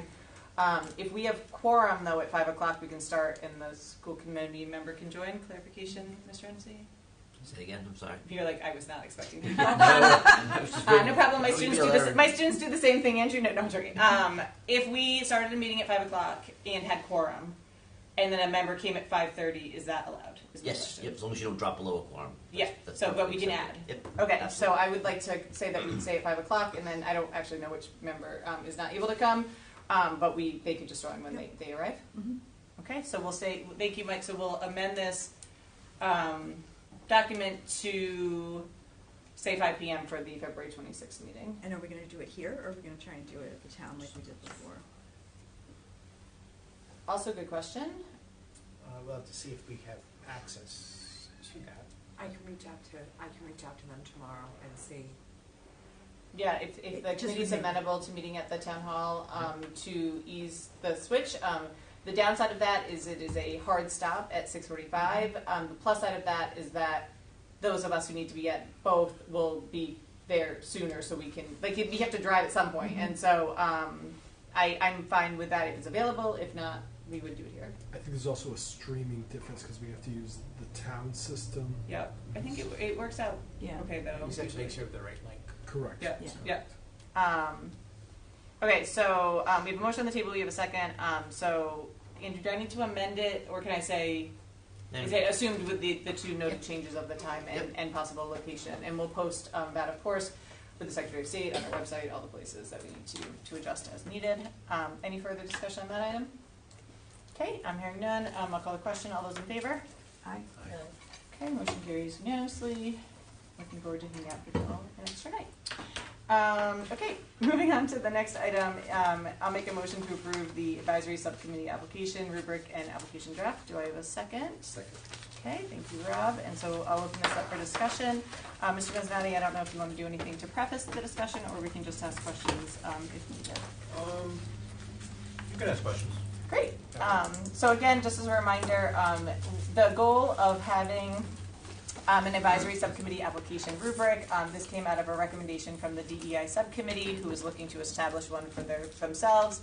And then the school committee had determined that it might be beneficial to have a standard process for all subcommittee applications to be able to have a equitable and transparent process for how members of the community can get on the subcommittees, as well as having a consistent process so that not each subcommittee was doing different things. And so Rob kindly took on this charge for us with the guidance that had come from I think it actually went from the DEI subcommittee to the policy no, we never went there. Okay, yeah. So, anywho, so taking into some considerations from some feedback from community members, students, et cetera, that we'd received on the DEI subcommittee. And so the draft is before you. And so would feel free if anyone has comments, questions, or suggestions to do that. This is replacing there's no document this is replacing, it's a new document that we'll be adopting. I have a couple questions, comments. So for the application itself, like the draft that we're showing is blank, you know, kind of like fill in the blank. So my question is, before it gets sent out, will we be approving the blurb at the top, or will that just be put in? I was thinking it would just be put in. Okay. That would be based on kind of the bulleted points there. It would really come from. Like the charge for each? Yeah, Okay. yeah. It would really come from like the website and the statements that are already like, you know. Yeah, the wellness Yeah, committee yeah. is blah blah blah. Exactly, The members exactly. we're looking for X Y Z. They come from the stated goals that are. Yeah, like, I saw established. that Yep. was with the discipline one, so I just wanted to make sure. Yep. Two questions on the rubric. One is, my opinion is that there should be a range of points assigned to each number. Like number 1 could be 8 to 10 points, and 2 could be 6 to 8, because it provides more differentiation between the responses. Like just a 1, 2, 3, 4. Like you could have all of the applicants end up with the same exact score, but if you're scoring them, you know, on a little bit of a range for each question, it may broaden it up a little bit. So that was my comment there. And my other question was, who is actually going to be who is the reviewer? Who is going to be reviewing the applications? Yeah, those are two really good questions. I would defer to Rob on the range question and his thought process on that, and then I would ask Mr. Hennessy to look up in our policies who establishes subcommittee recommendations. I believe it's the superintendent, in coordination with the chair of the committee, makes a recommendation to the school committee for approval, but I would like clarification from Andrew. Yeah, to your first question, Jen, I think the range piece is a fair point. I mean, I think personally there's going to be subjectivity either way. I think that, you know, if you're looking at making the top score, for example, a range of like, you know, say 4 to 6 or something along those lines, what's going to lead a person to have a 4 versus a 5 versus 6 based on the language there? It's going to be subjective. To me, it's either way. You're looking at that, but it's a fair point. I would really defer to judgment of the committee on that. If you all feel that way, that's fine. I just think it'll be subjective to a certain extent, no matter what. Just because it's that's the nature of what we're dealing with, right? And then to your second question, which had to do with who is reviewing this. That one, you actually were off the hot seat for that one. Okay. The district council is going to check on that for us. I know it's either established in a policy or it's not. So representation shall be determined by the school committee in conjunction with the administration. So something we'll review together then. Super when we get all the clear. applicants. Yes. And then we have to vote on it. Prospective members would be voted on Yeah. by the school committee. Yeah. So, two things. I'm fine. That's fine for today as far as moving forward. But I would make maybe a recommendation to the policy subcommittee, maybe just to take a look at that, because I know we had determined maybe a slightly different process. Like we had approved a slightly different process for the one that we just did, the one that's open now. And I do think that maybe having a little bit more clarity about that, because I think the public and the community deserves to know who's on the selection committees, and I et cetera. think this was the policy that we said we approved to Yeah. get it out Yep. here, and then we were going to tweak. So just something to consider, Yep. because I think it's a valid question. Going back to the original, and my opinion on that is it's a combination of the chairs of said subcommittee working with the administration, whoever's most appropriate based on the committee, to set up for what's the word that y'all use for? We say search committees, but I know you don't call them that. Selection Committee? Yeah. Right? Is that what? Like if you were doing a regular job in the district, it would be a selection committee or a. I mean, usually it's an interview, but The moral of the story is usually like we're interviewing, not just. Yeah. So, I think having a combination of whoever's the subcommittee chairs and the administration, like in conjunction, would make sense to make the recommendations to the school committee for approval, based on what the committee's charge is and et cetera. I think the biggest thing for me is just making sure that candidates understand that who's in that process. That but just being transparent about this committee's up and the people that will be reviewing these rubrics are these roles. I think that would be I think helpful. it's best to take it, it would be the chairs of the committee, along with administration, which I would say superintendent, assistant superintendent, so that people know who that is. Yep, that makes sense. So we can definitely clarify that, but also we're in compliance right now. As far as your original question, Jen, I actually think it's fine as is. You could definitely have folks that have the same score, and that would then be, up to discussion, in that. It's not like whoever gets the highest score gets on. I think it's just helping to give some guidance and some consistency to the process, and also help the folks that are making decisions, if there's a lot of applicants, think about these questions and how these people connect to XYZ. So I'm comfortable as is, but my suggestion would be if there is a issue, we could always change it. But I want to try to. I think if I'm understanding you correctly, you would want a 1 through 4 for each. Can you? I just want to make sure I understand. Basically a 2-point, question number 1. Or if you score a 1, you would get between 8 and 10 points. If you were rated a 2, you would get between 6 and 8. If you were rated a 3, you would get between 4 and 6. If you were 1, you would get 0 point, and then you tally them all up. Yep. Yeah, my statement. So I think my recommendation is simpler is better. But I hear you. Other thoughts on any of the rubric or the application?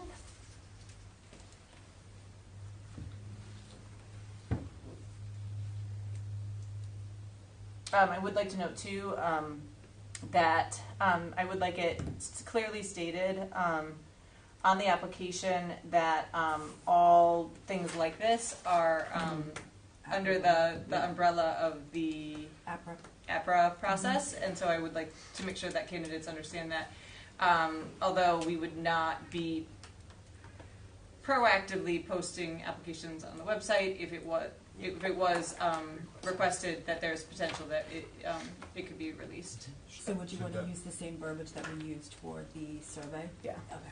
Yeah. So should that go into the description at the top? Yeah, I would put on the description of the survey at the top. I just want to make sure people understand that when they're filling it out. Okay. Do we have language that we We have, Jen just made a suggestion. We had language that we had put in the survey that folks were taking regarding the building, and so you're welcome to adapt it, but we did write language for that process. And if you need it, Rob, let me know. Yeah, and I'm thank happy you. to send it over. Yep.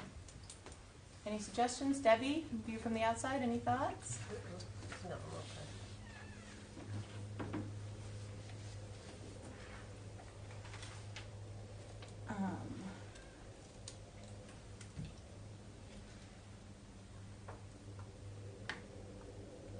I just had one small note on page. I don't know. It's the packet number 336 page, but it's the part where it says if applicable. Okay, it says if applicable to the above question, please select the schools you work at or schools your child attends.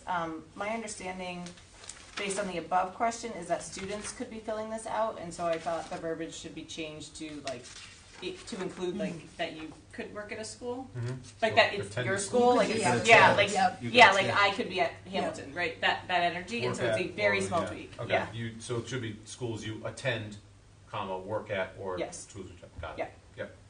Yep. So that was the only edit. I had any other thoughts or comments?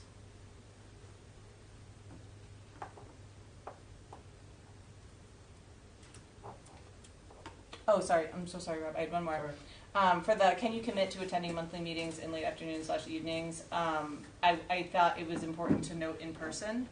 I know a lot of people meet via Zoom these days, which is so helpful and delightful for people who have multiple priorities, but unfortunately, due to the laws in Rhode Island, the subcommittees are not able to do that, so I just want to make that very clear to folks. And I also think somewhere we should note that the meetings are recorded. I think that's also important for people to know that they're coming to a subcommittee, that is our process. Good point. Okay, now I think I'm really done, I promise. Any other thoughts from the committee? Is it consistent across all the subcommittees that it's a 2-year term? It's a great question. I think we put that in our policy. I believe, actually, I didn't know if it was already existing, I or do just we read need that. to adapt something? Yeah, that was in the one that the policy we just Yeah, no, did. here, with the exception of representation from the central office and school committee members, advisory committee members will serve 2-year terms. Okay. Yeah. Mhm.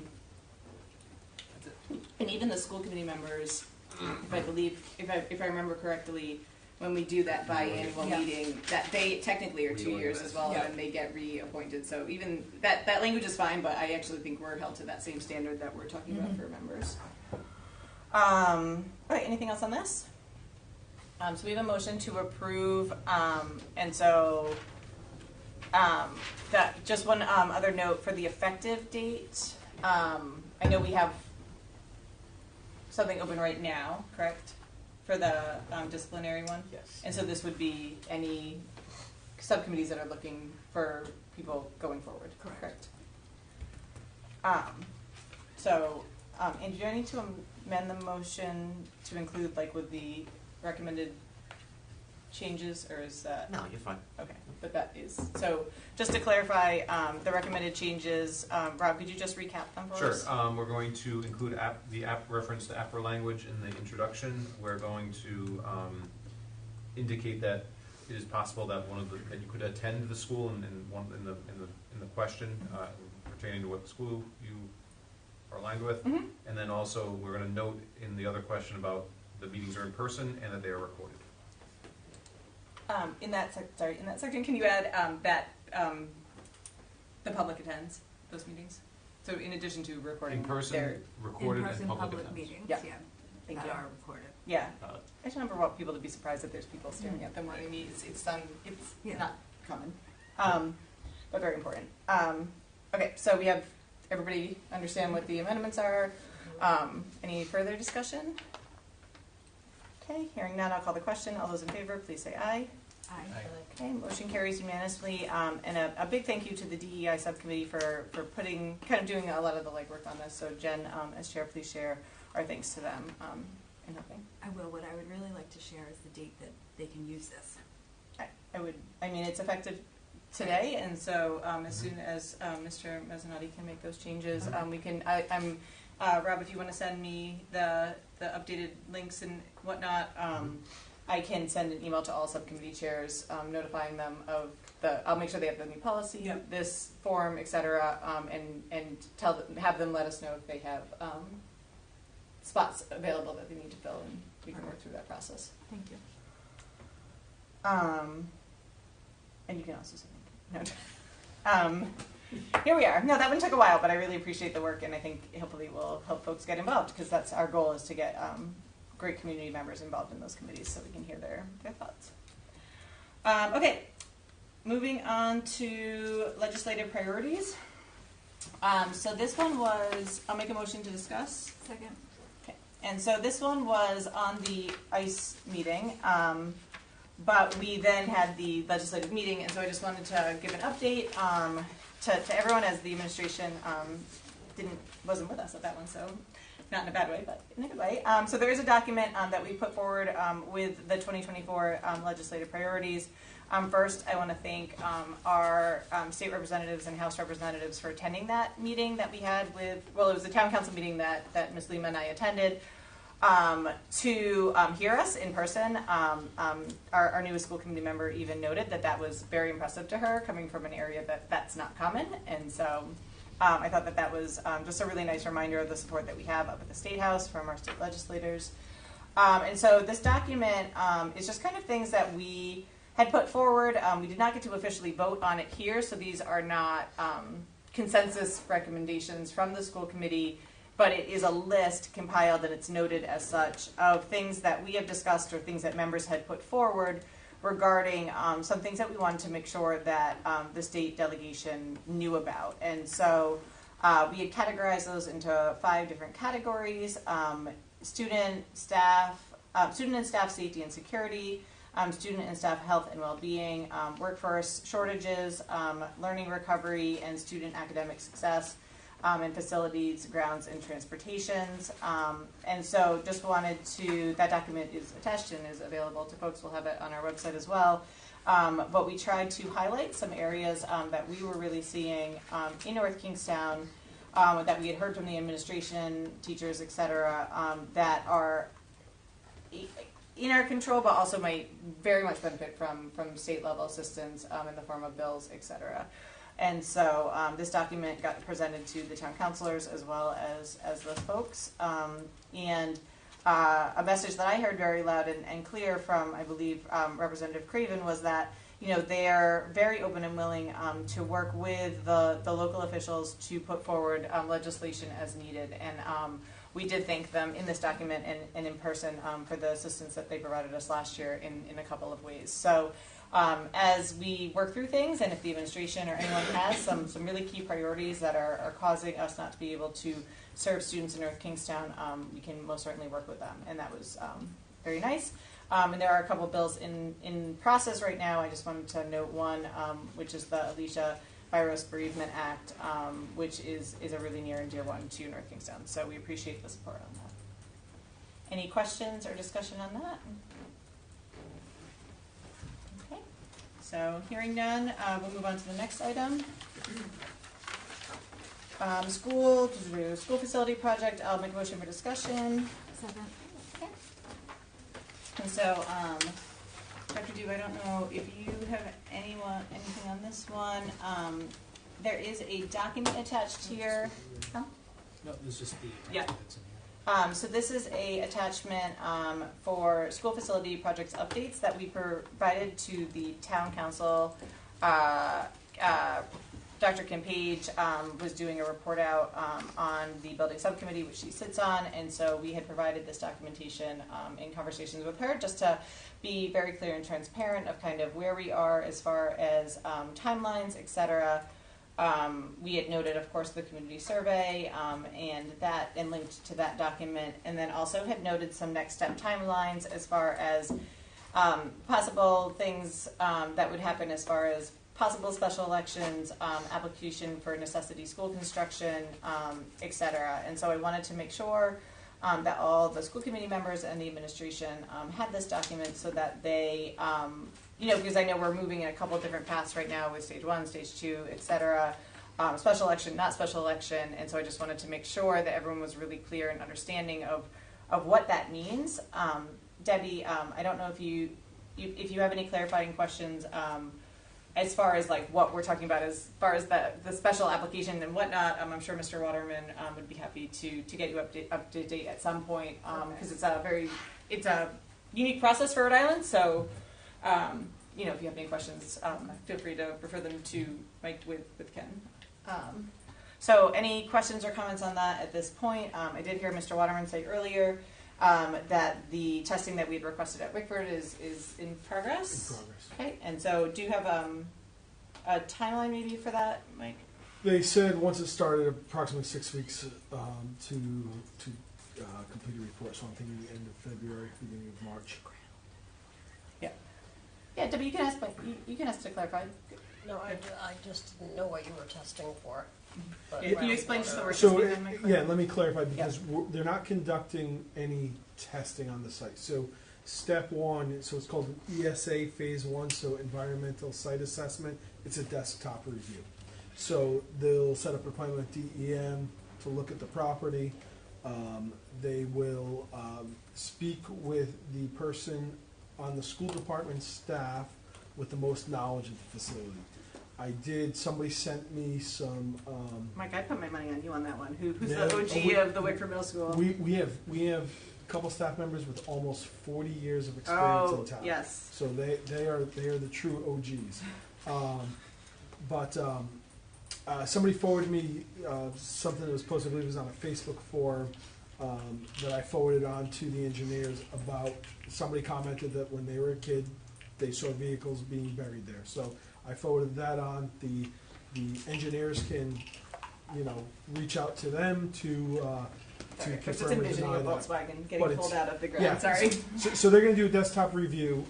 What I learned from DMS is anytime there's a septic system on there, you automatically qualify for a phase 2 assessment. So this is more or less us checking the box. They have to do what they do, but we're fully expecting a phase 2 assessment simply based off of the fact that there's a septic system on the property. So I'm not expecting anything earth-shattering to come out in a phase 1 ESA of Wickford Middle School, other than to say we're going to need a phase 2. What might come up is that some of what I think many of us have heard about there possibly being something in that front property they may find actual records saying that, and then we can start to get an idea based off of what's there, what possible remediation would need to be done, along with remediation estimates. Okay, thank you for that update. Additional questions regarding the timeline presented or the school facility project in general? I had a few. Sure. My first question is around enrollment data.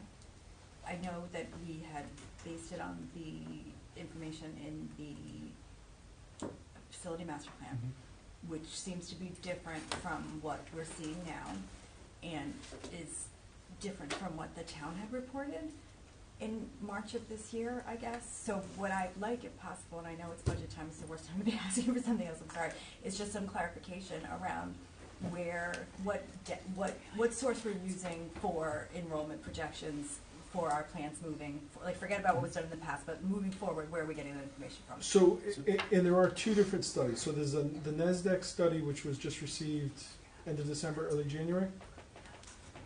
Somebody confirm that for me? I'm sorry. December, January was NASDAQ?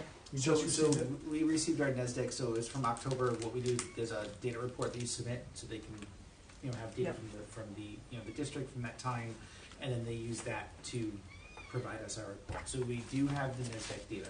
The other information that we do look at is we look at the student population that we currently have, and those students moving on to the next grade, but also taking KidsNet data and child outreach data that we have and looking at birth rates. Yes. And so we look at our own birth rates data that we have from the state and the KidsNet data that we have to look at the students that are moving in, and we get that 3 years at a time that we can look at that and to see what those projections look like, and we can make that comparison to the NASDAQ data. And the other bit of information was part of the education facility master plan was hiring Flow Analytics, who they went even a step further.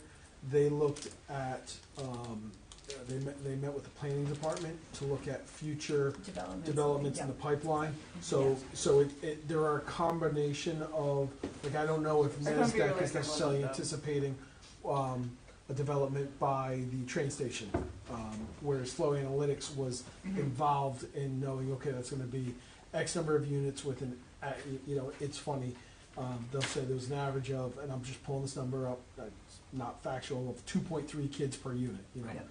So that's kind of where some of our numbers are a little bit different. We actually paid for a more in-depth study as part of that facility master plan. So I guess that's what I'm looking for, just some clarification around the set of, so that we're all in agreement that this is the set of numbers that we're using when we have these conversations, where they came from, and like that we're all on the same page with that. So that's one question that I had.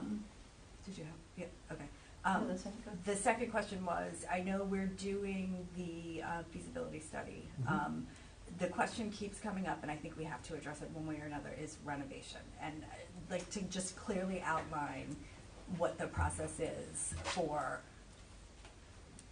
Like what it would entail. Renovating what? For middle school? Renovating Yes. for middle school? Yes, I think we've all agreed that it's not possible, but I think until we establish with something other than us just saying it, that's going to continue to hang over our heads. I would attest to Jen. It's not.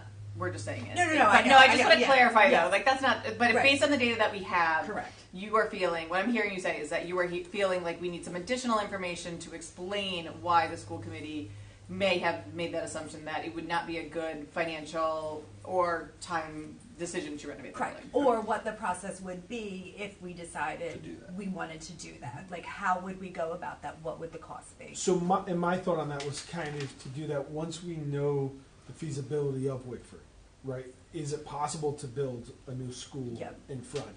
Tie it, because then it's, well, do we build? So we now know we can build. The study has shown we can build. So now let's do a comparison of a new build on the site of Wickford versus a rehab or renovation of Wickford. I think once we have that information, that could be part of what we would submit as a stage 2. So we have to get our stage 1 application in right now, and then the stage 2 for September.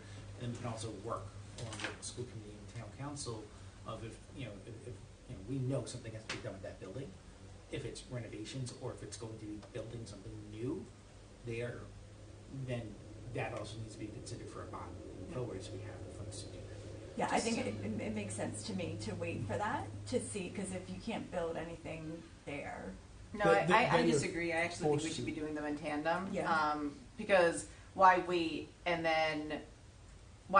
find out, okay, yeah, no, you can't build it, and then start the process for renovations. Like, I feel like the town, the more information that we can have, the sooner, the better it will allow us to make a decision, because I did the scenarios of the potential possible paths forward, and I came up with 15 different scenarios of different possibilities that we could do as far as location, one school, two schools, renovation, not, and that's a lot of options to reconsider.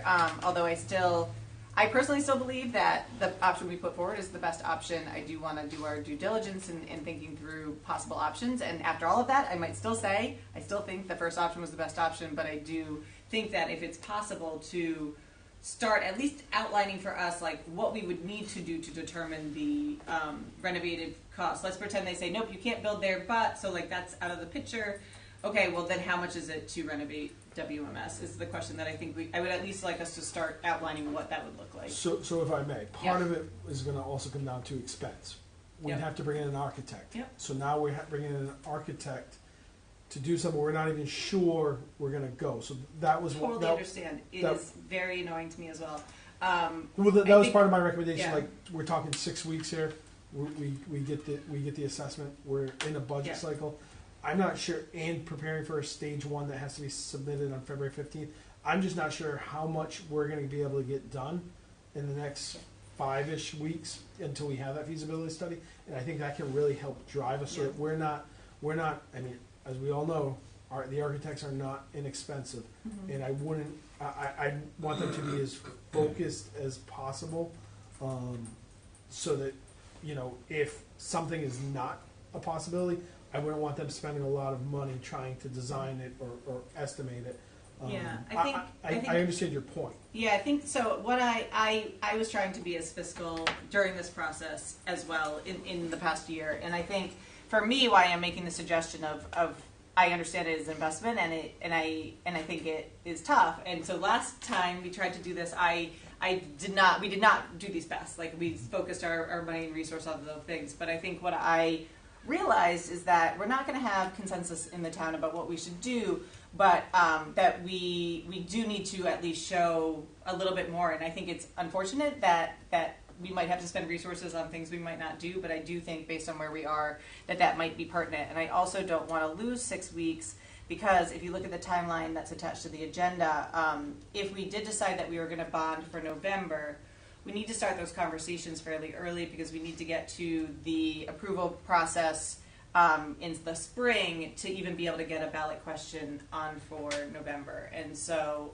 that's why I'm a little worried about the time. I know it seems like far away. I know we have so many priorities, but I think personally, that's just my opinion. The committee may have different opinions, that we should be pursuing kind of both directions, or at least starting the process of those conversations and figuring out what we need as far as approvals, funding, etc. So I guess what I would ask for clarity is so that, like, probably not for the 30th, hopefully for the meeting on the 6th, because I'm gonna have to bring to you a proposal.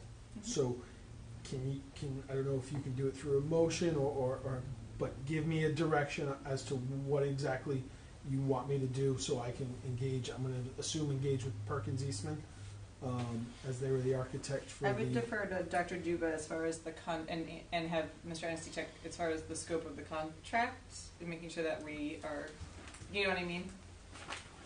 Because if we have to go out for an RFQ again, that We'll timeline look is... and see if the contract is still valid. I thought it was through a stage 2 application, so we are still in that. It was to range. submit through the stage 2, so I just have to review that contract and see if we would still be binded to. And that is if only if the school committee agreed. That was just that's my thought. I would like to hear others' thoughts on that. 6 weeks doesn't sound like a lot, but it is. And I think from being the new person in town, there was a lot of comment from people that all you did was design a new building, that you didn't even look at renovating, and there's a lot of tradition in these schools from what I'm gathering. They went there, parents went there, kids went there. My grandpa went there. Well, I'm not joking. But what they failed to give you credit for was knowing the cost of renovations. Like asbestos remediation is, forget it. I mean, the costs are skyrocketed, plus you can't have school there while they're doing the remediation. Like we talked about that we don't have a swing space. Right. We are renovating that building. Where are the children going? Right. And just to say, well, we're going to put trailers out there, That's that's not education, right? That's not the education we should I provide mean, the students. I grew up in the inner city in New Jersey, and my entire 7th and 8th grade was in a trailer. And they were temporary, and I'm 64 and they're still there. So, and you don't get the same education that you That one got me. Sorry. in a classroom environment. And I don't think that people realize that you actually were doing them a favor by saying, no, we're not going to renovate, because the costs are going to supersede a new building tremendously. And I think we need to show them that up front, to say, okay, we heard what you said, you want to see the renovations, here's the cost, and here's the cost for a high-tech, up-to-date, 4-star, 5-star new school, and let them make a decision. Unfortunately, now we probably lost that other percentage of the bond. Okay, thank you. And Mike, we'll clarify after. I don't want to clarify something and then the committee not agree. Like, I want to make sure that we have something to clarify. Sorry. Yeah, I agree. I think we until we put you didn't even investigate renovating. Like, I think that needs to be, and if it's 18 times the cost, which who knows, but I think we need to have that data, and with that say, and they would be in trailers for 3 years, and just at least have 2 options, or at least 15. I don't want 15 options, but at least I think we need to fully flesh out the renovation thing. And then just the other thing is that when to just have some type of I'm trying to think how to phrase this. So regardless of the building and what the building looks like and where the building is, I think just some consensus from Ken, you and your team, what is best from an education standpoint? Have we fully fleshed that out? Do we remain convinced that one school is the best model for our district? Do you think, after having been here for a while, that that's not you don't have to these just clarify. These aren't right now questions. No, These are yeah, I want to know right now. I just want to clarify that we don't expect him to. No, I think they're valid questions. Yeah, I just want to make sure we were. For you to really think about moving forward, what is, because you came in on this and you which I think is good, but you've been here now, and so just some guidance on what you feel is. We can look at what has happened too, over just since I started from July to now, and what we're looking at as far as recommendations for the district, and looking at programming, education programming. Yeah, that's what enrollment. Yeah, I would also buildings. Yeah, I would also ask if you all are going to have that conversation, also go back to that facility master plan, because that was kind of the foundation for our thought process. And look at, and I know you were not here when they did that, I was not either, but to take a look at that document and determine its validity at this point. So, that data was done, we, XYZ, do you still feel as though that document is a grounding document for us, or do we need to go out and do some of those processes over now that, not because I think the document being published in 2022 is still valid, but I'd be curious from your perspective, taking a look at it.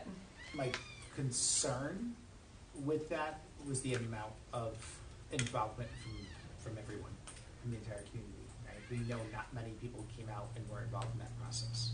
So I'm not saying that it's not valid. I'm just saying there's information that's there. But I think as we move forward, we need to get more people involved in what it is we're going to say regarding our middle schools. So that's something that has to happen. So maybe as part of that, when you look at the facility master plan again, reviewing the process that was gone through, and are parts of that something that we should revisit? Was there a piece that they did where you feel I think if we did this today, we would get a different, thing? Just some direction. I think if we look at how it was done, and then it was a few years ago, and looking at what we need to do. I'm not saying we go do a whole new. No, I was not saying that at all. But what we do to involve the community, I think we would get a different type of response of what people are looking for too. I would say that. And what's best educational practices? That's what I want to know. Like, what from from an educational standpoint, what do you feel as you are now the leader of this district, and what are your thoughts? I would say too for that process in the facility master plan, I would say, and I think this is the part that you're referencing, like the forums where they had people come into the room. That was lower attended, although I do believe all were invited and welcomed. It's just who chose to participate. There, right? Yeah. How can we look at getting people involved so there's more than just... Yeah, I would say too, but there were other ways that the facility master plan got community feedback. And so if you really look at that document, I actually think that the people that put together that document did their due diligence in talking to building administrators, different folks. I think it was just, and I actually think there was a survey component of that one as well that also got feedback. Just the in-person ones, I think, get talked a lot about of having lower than wanting, well, we would want expectations. So I want to make sure to give kudos to the folks that did that hard work for that document, because it was, I didn't think that they had, it wasn't like only 4 people showed up and that's all the people they talked to. Like, they had a pretty wide swath. When you look at that, I think just that one piece was lower attended than we would have liked, or I would have liked as a researcher. The one thing I would say too, though, in that vein is, I always come back to who are we building this building for, and I would be really curious if there was a way that we could get some feedback from students. I would love, and I would defer to the educators on this, but I would love to hear how our current middle school students think that the buildings serve or don't serve them and whatnot, or even talking to the high school students who have just gone through it and are now in a newer facility, reflecting back. I would be cautious going to the elementary students because I don't want to set their expectations too high, living with 2 that know about it and yell at me a lot. But you know what I mean? But I think it's important to get some of their perspectives in it as well, and that was something that I would say was lacking. It's important to get the feedback from, because you're really looking at the people that are going to be in the building, right? People that have been there, the people that are there. I'm sorry, we need to make a motion to extend. Oh, I'll make a motion to extend. Second. All those in favor of extending past 10 p.m.? Aye. Sorry, I'm like, it's 9:59. No, that's okay. I think I said yes at 9:59. I thought it was... It's until 9:59, there'll be a motion. No, it's 9:59, apologies. I thought because we were doing, I thought the executive language after was allowed to go to 10:30. That's why I was not panicked, but I could be wrong. Oh, you might be right, I yes. remember something like that. Yeah, it's... Yeah, no, you're right, it is 10:30. We made it, but I think I was not panicked because I thought I had till 10:30. I mean, I'm panicked that we're here till 10:30. Let me be really clear, but... Okay, sorry, Ken, I didn't mean to cut you off. Sorry, Ken, do you remember what you were saying? I was just saying, I think it's important that we're talking yes, the end user, teachers, right? principals, they're currently in the building, that have been in the building, and what's working, what's not working, and what do they really need. Okay, so other thoughts, and then we'll kind of clarify the list of what we're looking for. And again, I want to acknowledge that we are asking for these things during a very busy time with budgets, et cetera.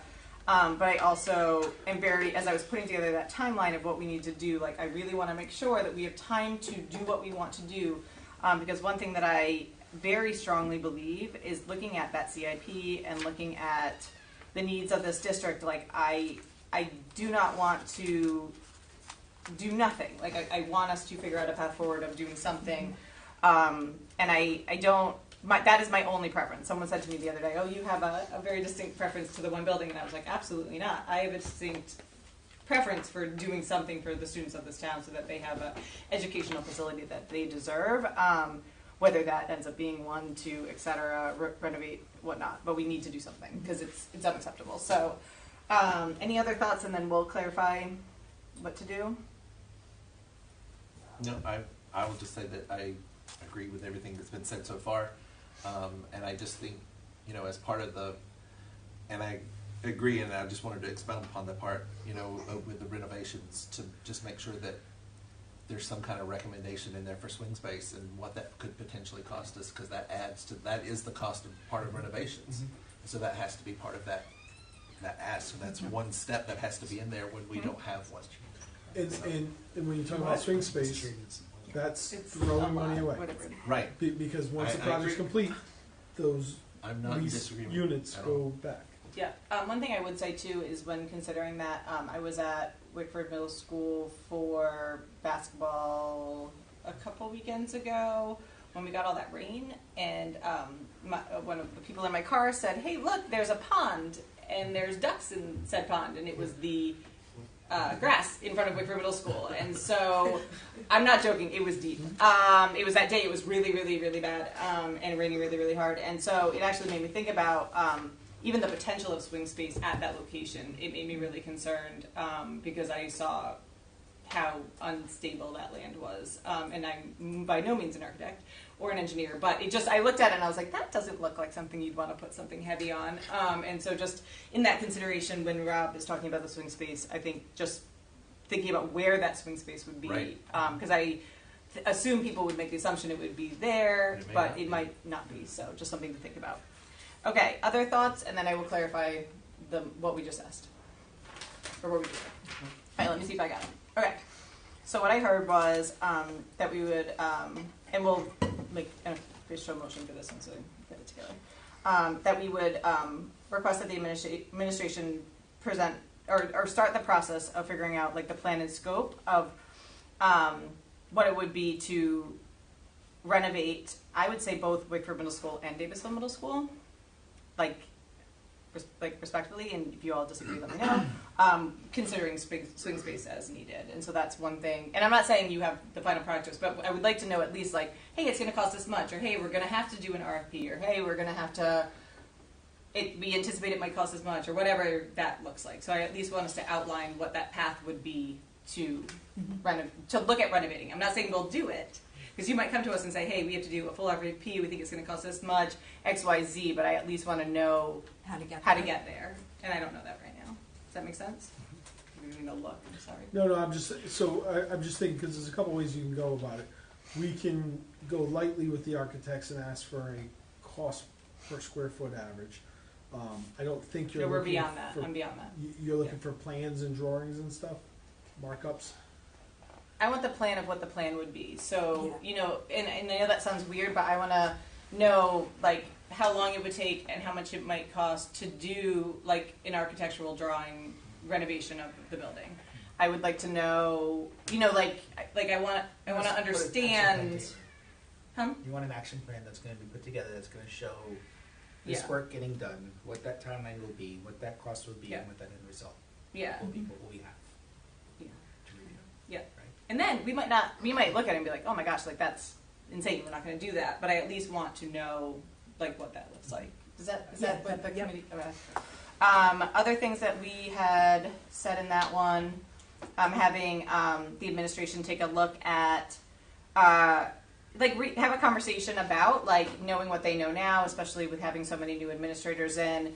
Having them take a look at the past facility master plan and also the current needs of the district as they understand them, and come back to the school committee with either a yes, we still believe that what was stated is true and that XYZ, or no, we actually think with what we know about the future of education and our thoughts and visions for the district, we would recommend the new adjustments. Got that? Any questions? And then there was a third one. Enrollment data. You're going to have to, I missed that. Like what are we using for enrollment data as we move forward with our plans? What study dated when, like, so that we have a locked in number? Yeah, there was a lot of discussion by the community about what numbers you're using to predict the schools, that the numbers are going down, so why should we build a new school? Just use what we have, we're losing kids anyway. And if your numbers are showing a very minimal decrease, it actually, the numbers that you presented actually kind of equalize out after time. But they're not seeing that. They've read a report somewhere that said there's going to be a 30% decrease in the number of students in North Kingstown within the next 10 years. But nobody could cite the source where they heard that. But that spread like wildfire. So I think we need to get clear data for them to say, you know, and these are reputable sources we're using. We're not just taking, you know, chit chat from Joe's barber shop. You know, this is scientific data. It's facts, and go from there. Does that make sense, Ken, or do you need more? No, that makes complete sense. I wrote that Yeah. down from earlier. Something I mentioned to Dr. Duver too is like I was curious about what was behind the projections of the NASDAQ data right? Did I say that right? Yeah. Because I was thinking about the huge impact of house prices in North Kingstown and how if I was buying a house now, I would not be able to afford to buy a house in North Kingstown. And so I was also wondering if that, I assume that that's in the calculations of what they're thinking about as far as real estate prices, et cetera, but because we've seen such a dramatic jump in this town, I was curious if that had been factored in. So maybe a little bit more background data on how they get to that number would be helpful for me to understand so that I can say, yes, this has these things involved in it. Someone mentioned to me too about like water tables rising and how it might affect real estate in the near future, you know, is with the concerns of what happened in Wickford with the water coming up and stuff, and if environmental factors are considered in that as well, and I thought that was an interesting question.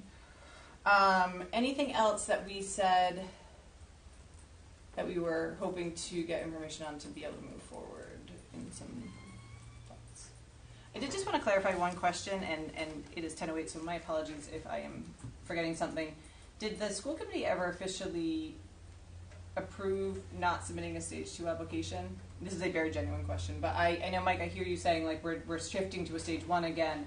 I thought we had last approved a OPM and whatnot for pursuing the stage 2 to address some of the capital problems, etc. And so I was just a little confused about if I honestly don't think I was just you did not approve not submitting a stage 2. Yeah, we don't have the projects to submit a stage 2 on. So we would need to be telling them we are building a middle school at Wickford Middle School by February 15th with designs and drawings. So when we came forward on that, I think it was December 18th meeting, we had brought from the building committee approximately it was between $90 and $100 million worth of renovation projects. If we were submitting a stage 2 in February, we would have been having to do it on those projects, and we would have been taking the months of January and February to design and put the drawings together. Without having a solid plan for the middle school, so it was never my thought, or after the bond did not pass in November, we didn't have a path forward for a middle school. Those projects in the recommendation from the building committee was between $90 and $100 million to do renovations, not to include Wickford and Davisville. I believe the exact quote from someone was, you all weren't comfortable moving forward with a plan that did not include the middle schools. And what we had talked about was at that school committee meeting, what we had talked about and what was approved was for us to do a the feasibility study on the land of Wickford Middle School to see if that land can be used, and for us to move forward looking at what renovations we could be doing for the district. And we had approved of the money from RIDE to bring our OPM back in to help us move forward with that. But we didn't have enough of the documents and everything to actually put forward a stage 2 in that time frame. And so that's why now we have to go back to doing a stage 1. So the stage 1 is good for a year. But no, hold on. Oh, yeah. I thought we had had a conversation at that meeting about putting through a stage 2 to cover like the HVAC and some other small things that we knew we needed to spend money on to be able to maximize the reimbursement. So even though we knew it wouldn't be 55. Correct. We were going to not be you can't. So then we would have to do a stage 1 at a later date to. Yeah. So a stage 2 is good for 5 years. So if we put a stage 2 in February, that means we're kind of locked in for 5 years. We didn't have a middle school to put forward in that February 15th stage 2. Okay, so just to clarify, and I think maybe having the clerks go back and watch that section of the tape would be helpful as far as like what we had maybe said versus what it's okay, and not in a bad way. I just want to clarify what we said because I know we talked a lot about things. My interpretation of how we left things is, and I also have a question, is that we were still submitting a stage 2 application for certain things. But I knew that we couldn't do a middle school unless we submitted the same plan that we had currently. But I thought that we had taken the OPM, like that reason that we had approved, like re-engaging with the OPM, et cetera, is that work was going to be happening with the hopes of submitting it stage 2. So we can check on that, but that was my interpretation of it. If I'm wrong, I apologize. But so coming out of that meeting, yeah. I came out that we had no project moving forward because we had put forward the $90 to $100 Okay, million so for renovation. We also No worries. did have a conversation once after that meeting, right? And then it was a holiday and all, so it was January, and we did have a conversation with the OPM regarding what we would have to do to get the work done, and they were concerned that we wouldn't be able to actually have anything for a stage 2, and that's when we made the decision, we, the administration, that we don't have what we need to put the stage 2, so we have to proceed with stage 1. I see the problem. We missed the step of telling us. So. It's okay. We're all in this together. Okay, so. Just, I mean, that was. Yeah, and this is very legitimately, I was just trying to make, I understand. Okay, so with that said, my next question is, can you submit a stage 2 and a stage 1 at the same time? So, if we try to pursue, like, a small amount of projects to try to get more than 35% for stage 2 by February 15th, that would prevent us from submitting a stage 1 to be able to submit a stage 2 in September to be able to have a bond in November. Correct. Okay. Cool. Okay, so we'll check on we'll clarify some of the direction and legitimately, like, just check in on what the expectations were set, and whatnot. And then, it sounds like at our meeting next week, we need to have a conversation about this, we need to talk about stage 1 then. So we have that. For February 6th. We've been working, the submission that Because we- remember, a stage, That's not the meeting I meant. a stage 1 is not specific. I sadly vaguely remember this because we've done it a couple times. So it's okay. I want us to put this on the next agenda, and I'm not talking I'm talking the next agenda because I'm concerned. It's okay. We're gonna get through it. What am I calling it? We'll talk about it later. All right. Okay. All right. Any further conversations on this one right now? We need to make a motion for the request that we're making. So if anybody thinks they've got it, yeah. Or is it okay to say make a motion to approve the recommendation for WMS and DMS recommendations, clarification of enrollment data, and is it okay just to do a general one like that? Yep. I'll motion that. Just leave a motion to that? That's not it. I second that. I'll make a motion to task the administration moving forward on renovation cost and timeline, enrollment data, and reviewing educational planning recommendations for the district. Does that sound right? Second. Okay. Any discussion on the motion? Okay. Hearing none, I'll call the question. All those in favor, please say aye. Aye. Okay. Okay, everybody good to keep going right now? All right. If anybody needs a recess at any point, just let me know. If you get cold, also let me know, but I was language on the third form, so. All right, moving on to the next item, item H, Temporary Advisory Committee on Disciplinary Policies, Practices and Procedures. I'll make a motion for discussion. Second. Okay, and so I'll turn this over to Dr. G, but just for an update, I believe. Yes, so I sent out the request. It was through email along with an application form, Google form for people to put in for their interest. Thank you. Sorry. I listen. It's cool. For interest on the committee. It was sent out through our email for all of our, through NKRI, which goes out to all of our staff, as well as through asking to all of our families, and it's on our website, as well as it should be on social media, on Facebook, and I think Twitter is the other place where it goes as well too. Yeah. So it's out there. We have to post it for 10 days, so it does close by February 3rd, and then we will review any of the people that have put in for it. And I'll have that, so February 6th is our regular meeting on February 6th. So my hope is to have names for the February 6th meeting. February 6th. Realistically, when do you think the first meeting could be scheduled based on that date? I would defer that question to the chair, which is Rob. I couldn't remember. We know it's Rob and we know who it likely will be, but that's the only name I had. That was the pause. Right. As soon as we get a recommendation, I'm ready to, call a meeting and find out and come up with a date. Perfect. So I'm just waiting. Okay. Yeah. Great, because we are a little bit delayed based on when we were hoping to get moving on this with the date that we have set on the other side, because the goal is swift action and whatnot. Just one question regarding that, Ken. Thank you so much for that work and sending that out. I believe that there's a certain designation of students that are recommended to be on that committee, and so as far as the correspondence that went out to them, did they receive specific correspondence? How are we soliciting those students? I'm working with the high school on that. So. But does that mean like the principal picking them, or like getting a call out to let students raise their hand energy? They're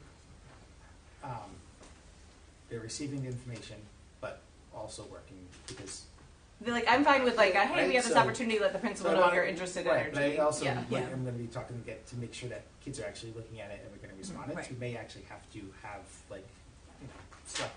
Yeah, one of the things that I heard from students when it came to the survey that went out for the equity audit was that they didn't know that they were being asked to participate in the focus group. So especially for this, as it affects students, like the more ways that that information can be disseminated and frequently, I think, the better. I would add to that, at least having one call to let students say yes, because I think sometimes, as somebody who picks students for committees all the time at my job, like I pick the ones that are the most reliable and involved in lots of things, and I think it's interesting sometimes when you put it out to students and then they can say like, oh, that's interesting to me, and it might not be a student that you would even think would want to be on a committee or want to commit to that, and so I think just putting out at least one thing, but I would of course defer to the building folks as far as what makes the most sense as far as how to get those names and whatnot. I'm going to come right out and say this. I would not want to see the students on this committee having had no personal experience with the discipline system in our school. I thought you were going to go way further than that. I'm trying to be polite. No, it's valid. I mean, I think looking at who's being disproportionately... Right. I got you. Yeah. You got you. Okay. Great. I appreciate that. Any further thoughts on this one? One thing I will put on for a future agenda, I think that we are in this town at a disservice that our town does not have a listserv, and so in a future agenda I will draft a letter that I would like to put forward to the school committee, sending it to the town council requesting that is created, because it is very challenging. Even our newest school committee member, they were saying, oh, do you have a quarterly newsletter like that outlines what the schools committee's been doing? And I was like, we do. It's on our website. We email it out to our listserv, but we don't have any way to get it out. So I will put that on for a future one for your all's consideration, because that is a challenge. That's a great idea. Yeah, 10-20 idea. It's great. Okay. Any further discussion on this topic? Okay, thanks so much, Dr. Dubo. We look forward to seeing those recommendations from you. Next up, we have policies, and so we have a variety. We have 2 second reads? I don't know. I'll turn it over to Jen, our policy chair, to walk us through what we have in front of us, and I think maybe 1 or 2 need a vote? Two need a vote. I'm going to take those first. So I'm going to make a motion to approve the revisions to policy I-1 and 2, and then we can discuss based on that motion. Okay, so there's a motion for I-1 and 2. Does Jen have a second? Second. Thank you. We'll open up to discussion. Jen, do you want to? Yep. So for these ones, this is the second time we're seeing these policies come before us. JBA, the revisions to that, this is the policy with the prohibition against teen dating violence and sexual violence. We revised this to narrow the focus down to dating violence only, to ensure that the definitions were in line with the state statute and to clarify the reporting responsibilities for the staff. And JICH, which is the Chemical Health and Student Safety Policy, had not been revised since 2012. A lot has changed in the way substance misuse is approached from a treatment and prevention standpoint, so we wanted to ensure we were following the current best practices. So these 2 policies are coming before us to approve the revisions today. Thank you for the explanation. Any questions, comments, or clarifications regarding those 2 policies? Okay. Hearing none, I'll call the question, which is to approve both I-1 and I-2. All those in favor, please say aye. Aye. Okay, thank you. Then I'll turn it back over to Ms. Lima. So the next two, which is I3 and I4, these are basically JICHR was drug and alcohol use by students, and JBAR is prohibition against teen dating violence. Those were basically administrative regulations. And our recommendation is to sunset these now that we've approved the other policies, because anything that should have been a policy has been absorbed into the two that we just approved. So these two policies are now obsolete. Okay, We did a motion, we just. Did we motion? I don't think so. No, okay, make a motion. So I'm gonna make a motion to approve, to delete these two policies, JICHR and JBAR. Do we have a second? Second. Okay. Any further discussion regarding that? Okay, hearing none, I'll call the question. All those in favor? Aye. Thank you. And then, back to you. The last one, and this one is just a first read, so there's no action needed tonight. So I'm going to make a motion to discuss. Okay. Do we have a second?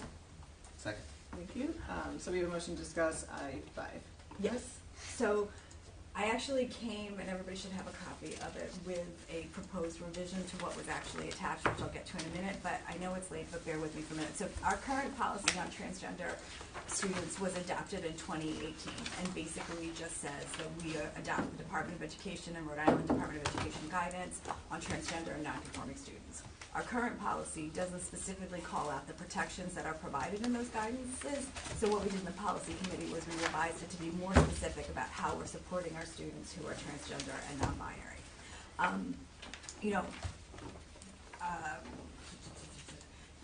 Research has consistently demonstrated that LGBTQ+ youth are frequently face discrimination, harassment, and violence in school, and these hostile school climates can lead to detrimental effects such as poor mental health and poor educational outcome.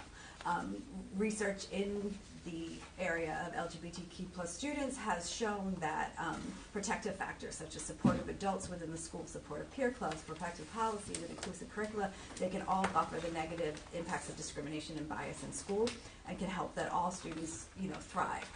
There is definitely, some pushback that we have received on this change in policy, and I can understand that. But the one thing I really want to stress is being uncomfortable is not the same thing as being unsafe, and school officials have a responsibility to ensure the safety of all students. Schools have permitted all students to access restrooms and locker rooms based on their gender identity for many years. That's how everybody moves through restrooms in their daily life. Like, nobody's asked to prove their gender before they use a bathroom. And, to try to enforce any other type of policy is just unimaginable and invasive. And there's been strong studies that show that supporting the students' needs at school provides a great short-term solution. Now, of course, where possible, the goal should be to support the student's family and, and student to be on the same page and that the family would accept their child's gender identity, but that doesn't always happen. And I think our responsibility is to protect the student. And so I know that there were some concerns expressed on ambiguous language and or opinion that was inserted in the revision attached to the agenda, and based on that feedback, as well as some other suggestions I received from transgender students and people who work in the health field, I made some proposed changes, which you all have a copy of. The purple is my proposed changes. To the red line version, I was turning into multicolors. The red line version. The one thing that I heard from students is that non-conforming is a stigmatizing language. Yeah. So I made a change to have that say gender diverse instead of gender non-conforming because I think that's important. The other thing that a student pointed out to me, which I thought was really good, that there was a statement in here that said the majority of people are cisgender while a minority are transgender. That's also stigmatizing language, so removing that.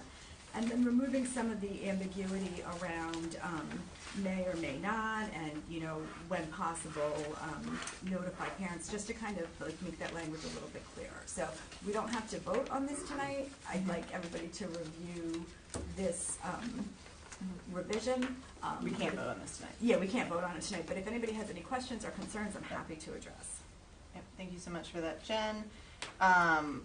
I just want to clarify for the committee, so when the policy subcommittee voted on the revisions to send up, what the policy subcommittee had set forward is the things that are read, and then what it sounds like is that Ms. Lima was able to connect with some students and health professionals after that, and then has other ones. So I just want to be really clear for the committee that that was not, the purple stuff is not in the recommendation from the policy subcommittee, but may have been adopted, and obviously all the members of said committee are at the table, so if anyone has clarifying questions for Jen, I just want to make sure people understood the process of how it got here and that it was altered, which is fine, but I just want to make sure people understand. So just to be clear, like if you're looking at this, the black is our existing policy. The red is what we went through in the policy subcommittee, and then the yellow highlights and the purple print are the revisions that I'm recommending as a school committee member, not as a policy chair, to this policy. Just want to make sure everyone understood who did what at what level. And great. Okay. So further discussion on this policy. I do want to thank Jen for reaching out to the school advisors to connect with students. As you know, one of our goals this year for the school committee is to get student voice and student opportunity in decision-making realms, because they had given feedback, I believe, in the equity audit that was a concern of theirs, and so I do appreciate any time we're able to do that. So thank you for doing that, Jen. Madam Chair? Yes? We have some comments. Oh, yes. Thank you for reminding me. I'm happy to take discussion here, but similarly to the class rank feedback, our newest school committee member did send comments regarding this, and so I asked the clerk to read them, and I believe you have them in front of you as well. So if anybody, but first I want to let folks in the room, if anyone else has further discussion. If not, we'll turn it over to Jules to read that. Sounds good? Go ahead. All right. Jane Sheehan, recommendation number 1, the parental right to information about their child. The need to keep parents informed of significant school issues is important. While staff members act in loco parentis on behalf of students, this privilege must give way to the right of parents or guardians to be apprised of matters pertaining to the health and well-being of their own minor children. This is especially true for transgendered or gender non-conforming youth, as they are more at risk for mental illness, including depression, anxiety, suicidal thoughts and attempts, and self-harm than their non-transgender peers. Barring any specific legal prohibition, requests for information made by a parent, parents, or guardian should suffice to permit staff to respond to any questions about their child, including issues related to gender. If adopted, I would defer the drafting of an amendment to legal counsel. Recommendation number 2, restrooms and changing room policies. The optimal solution would be for the district to make available individualized gender-neutral or all-gender restrooms and changing rooms across the board. This would respect the privacy of all students irrespective of gender identity. Until then, the district shall make accommodations allowing students to use the facilities consistent with their gender identity. Students seeking such an accommodation would meet confidentiality with the school principal or designee who would affirm the student's expressed gender identity through documentation from any one of the following: a parent, guardian, guidance counselor, or from a doctor, psychologist, or other medical professional. Thereafter, a gender support plan, GSP, would be written with the goal of ensuring student confidentiality, safety, support, and emotional well-being. A GPS would last the entire tenure of a given student unless that same student voluntarily opts out. While this process is modeled on the Rhode Island Interscholastic League's eligibility regulations for transgendered athletes, a more in-depth process for providing various other student accommodations has been established through federal and state law over decades. Students possessing either a 504 or an IEP are furnished with accommodations after a diagnosis is made by a licensed professional. Thereafter, an individual educational plan, IEP, or 504 plan is written. Of course, this is in no way to equate transgender or gender nonconformity with disability. If adopted, I would defer to the drafting of an amendment to legal counsel. And lastly, recommendation number 3, communication with the media. I would recommend narrowing the scope of terms media and matters. The current language is quite broad, inviting possible unintended consequences for well-meaning comments or discussion of the general issue of transgender identity or expression that may be shared online or posted via social media by staff. I recommended a prospective amendment below for your consideration. Proposed amendment. Only the superintendent or designee shall communicate to representatives of the news media regarding district policy matters relating to student gender identity or expression. District staff shall direct the media to the superintendent or designee. In communicating with the news media, parents or guardians and the community, protecting the privacy of transgender and gender nonconforming students shall be the top priority for spokesperson and staff. Okay, thank you so much, Jules, for reading that into the record. Okay, further discussion on the first read for the policy that we are in discussion for. I think I need to point out that the high incidence of mental health and suicide and other stressors that transgender youth face are not because they are transgender. It has nothing to do with who they are. It's because of the issues that they face from other people not accepting them. And I just think that's a very important point. Thank you. And I'd like to point out on the parental right to information, I don't think parents should be notified simply because society assumes that every child has a well-meaning family culture that is accepting of this. Sometimes the worst thing you can do is involve a parent in some of these issues based on their own beliefs and their own culture. And that will cause that student to commit suicide.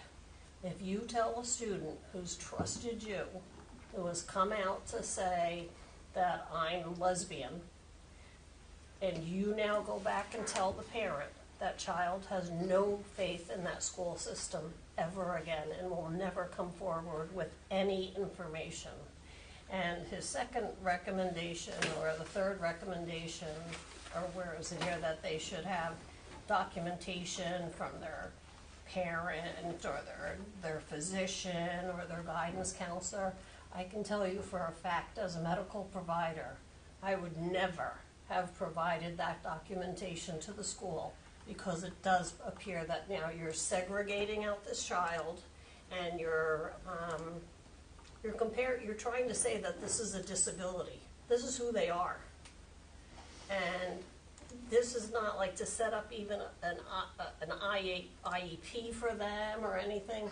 You're now saying that what you're doing has a stigma to it and it's wrong. Look at what the disabled students go through for normalization. These kids are normal. This is just who they are. That's just the way it is. So my point would be that we never notify a parent on these issues unless the child's life is in danger. And then I think we have to err on the side of implied consent, that if we need to, we have to. You know, if I know this student truly is going to be suicidal, they've attempted, yeah, I'm going to notify the parents. Actually, you're not probably notifying anybody. The hospital and the emergency services are going to handle all of that. But I don't think we should notify parents on many issues that we notify parents on. It's a little bit different when we get to the higher age, to the high school, and if you have a student who's of near legal age. I couldn't, in New Jersey, for example, the age of emancipation is 13. I can't notify a parent if a child came in for a GYN exam, if they were raped, if they had a sexually active disease, if they're pregnant. Now, the mother can make decisions for the pregnant baby, and she can make them for herself because she's now emancipated by the pregnancy from. But if she's not pregnant, I can't tell the parent that your kid came in and they have syphilis.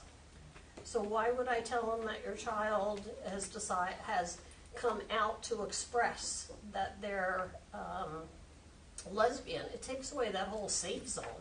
The school may be their only safe zone that they have. Okay, thank you. Other thoughts on the first read in front of us? On the what? The first read, sorry, like the document in front of us. No, I will just say I appreciate the comments by my two colleagues. I am in complete agreement. I think I agree. Some of the comments I think show a lack of understanding of what the process to come out, which is obviously a very personal process, one that I have gone through, which I'm not equating what I did to a transgender person or individual, because that is a completely much more involved process. And I have the utmost respect for people that follow that process in order to live their true selves. So, yeah, I would completely discount the recommendations that have been made, and I urge my colleagues to do so, because it just shows a complete lack of understanding. But I do support this policy, and I look forward to looking at the additional revisions that have been proposed. And I did some further research. There's only 10 states in the United States that have mandatory parental notification. All the other states are like, no, we're not telling them. So it's not like we're the oddball. We're doing pretty much what everybody else is doing if we don't notify.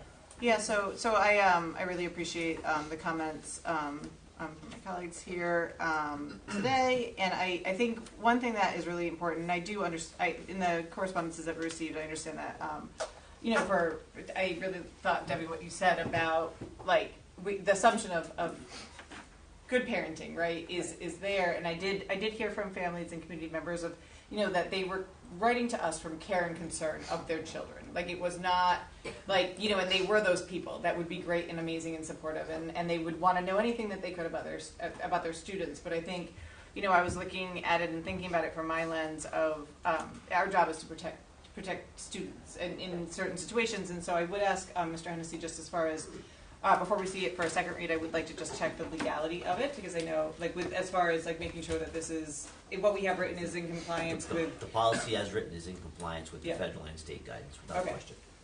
Okay, thank you. I just wanted to ensure that, because I do want to make sure and again, like, and this is only in a case where a student is not choosing to disclose to their families, et cetera. Like, it's, I think it's that piece of it is an important piece of it.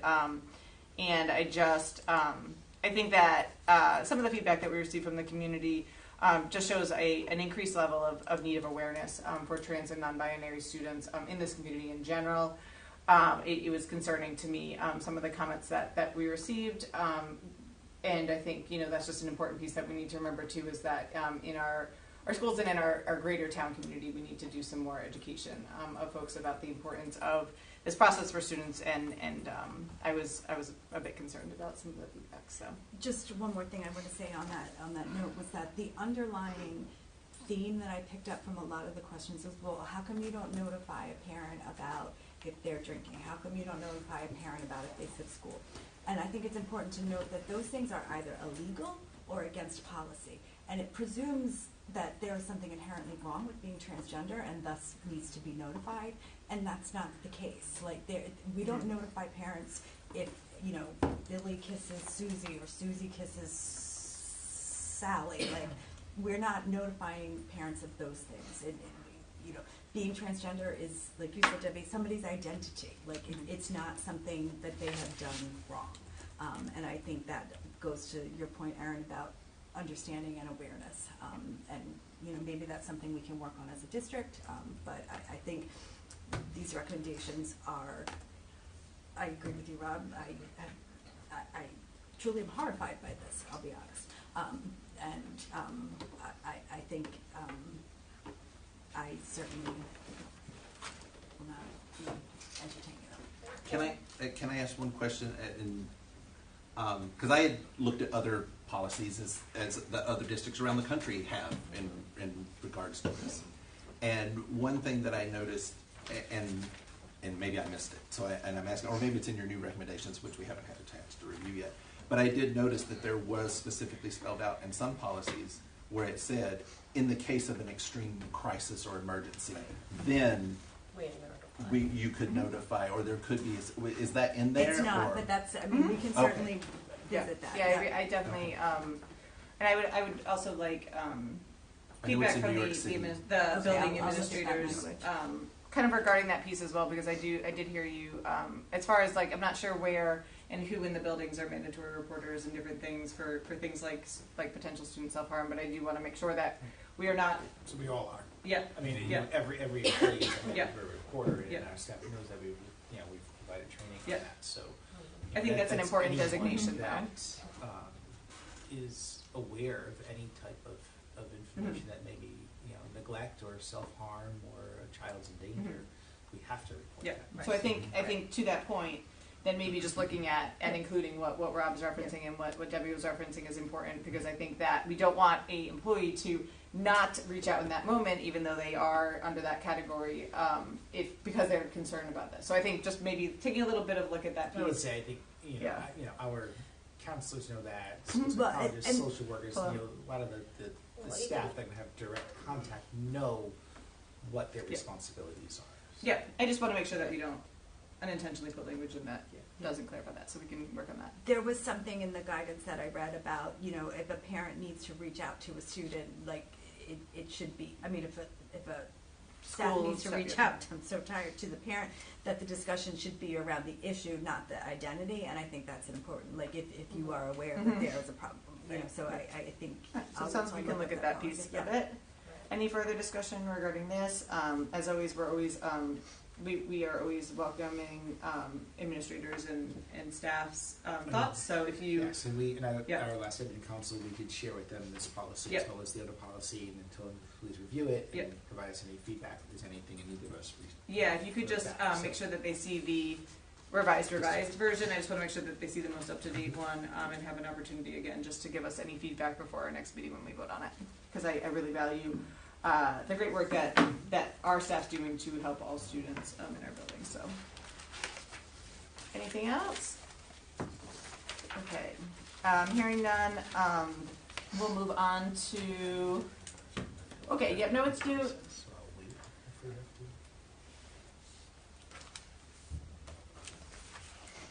anybody else need a recess? Huh? Yeah, so we'll take a quick recess. Made it feel old, like, well, it's a good time too. Yes. You good?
Especially.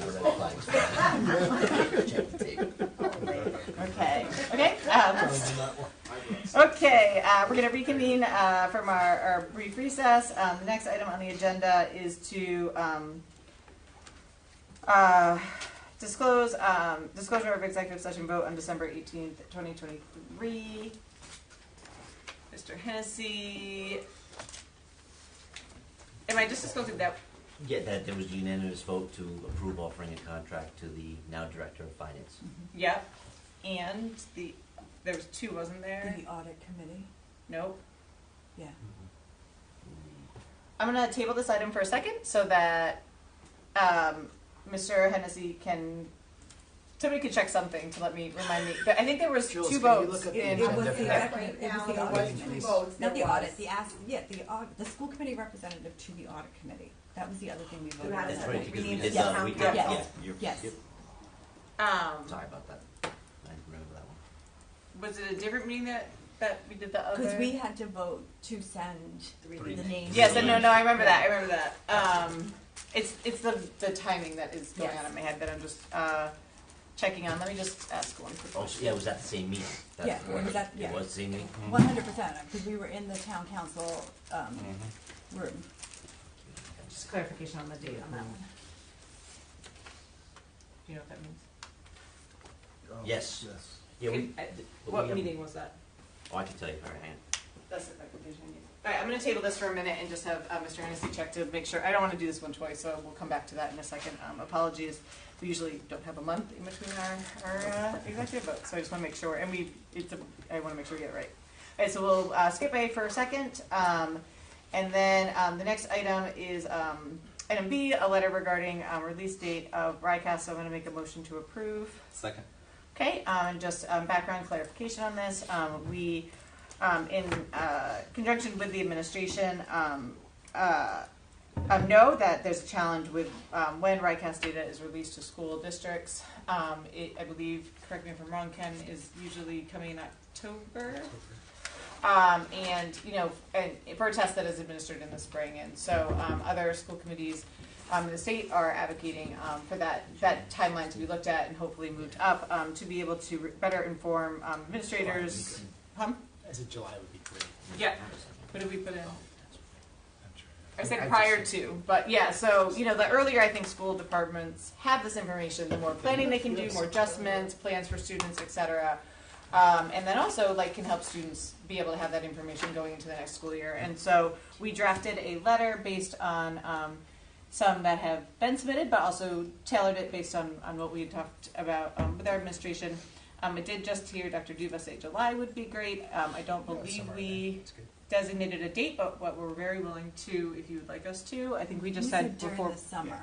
Before the prior school year, but that could be August 31st technically. So I would make a recommendation if that's how the administration feels. We could be more specific and say by August 1 or July 31st. I feel like I don't think it would be helpful if you just say before the school year. And I wrote it, so now I'm. Yeah. But they could literally send it the day before, and that's not what we're When does your doing. budget year start?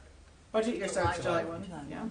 So that stays Yeah. consistent with the I'm rest just of the thinking, state. summertime you do dates. retreats, Yeah. you're planning Yep. for Right. the year, you have that data, you're able to take that data, you can look through it, and you can plan how you're using it and disseminate it to the schools, so they have it right away to start using it, versus now it's, Yep. it's like November, December. Yep. So I would like to. So we have the letter here, and I would like to amend it to say by July 1. I guess would be what I would Just put. but no Yep. later than. Yeah, no later than. Yep. So adding that language in instead of the current language. Any other thoughts on this?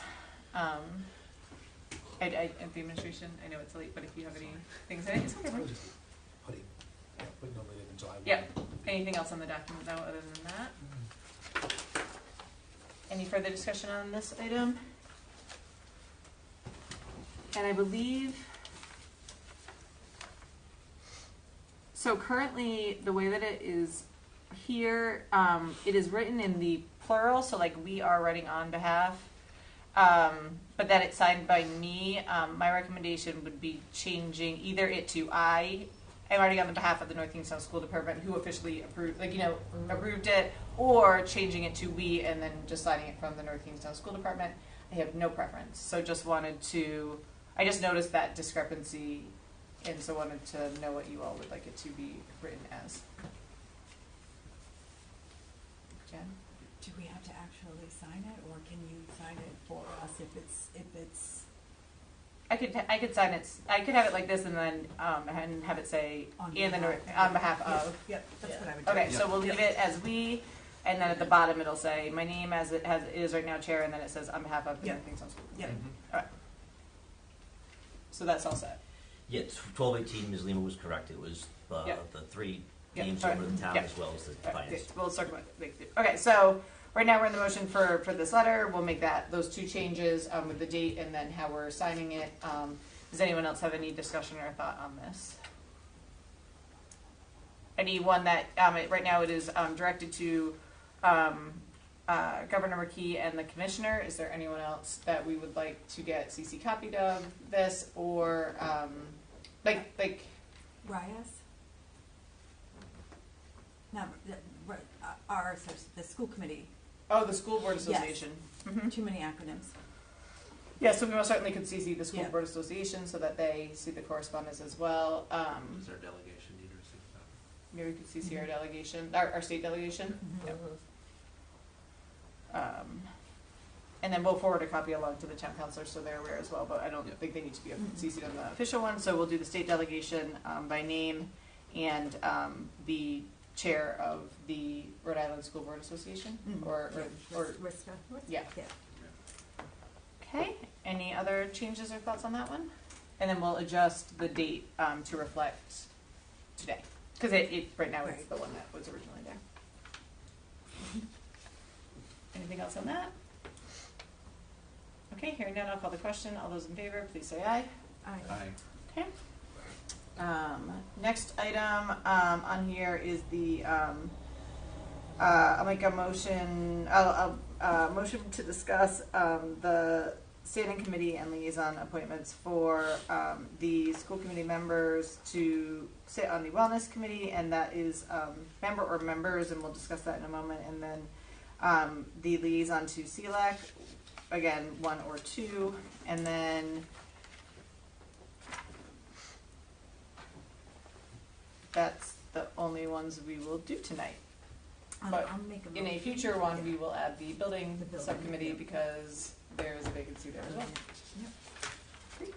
Cool. Typo. No worries.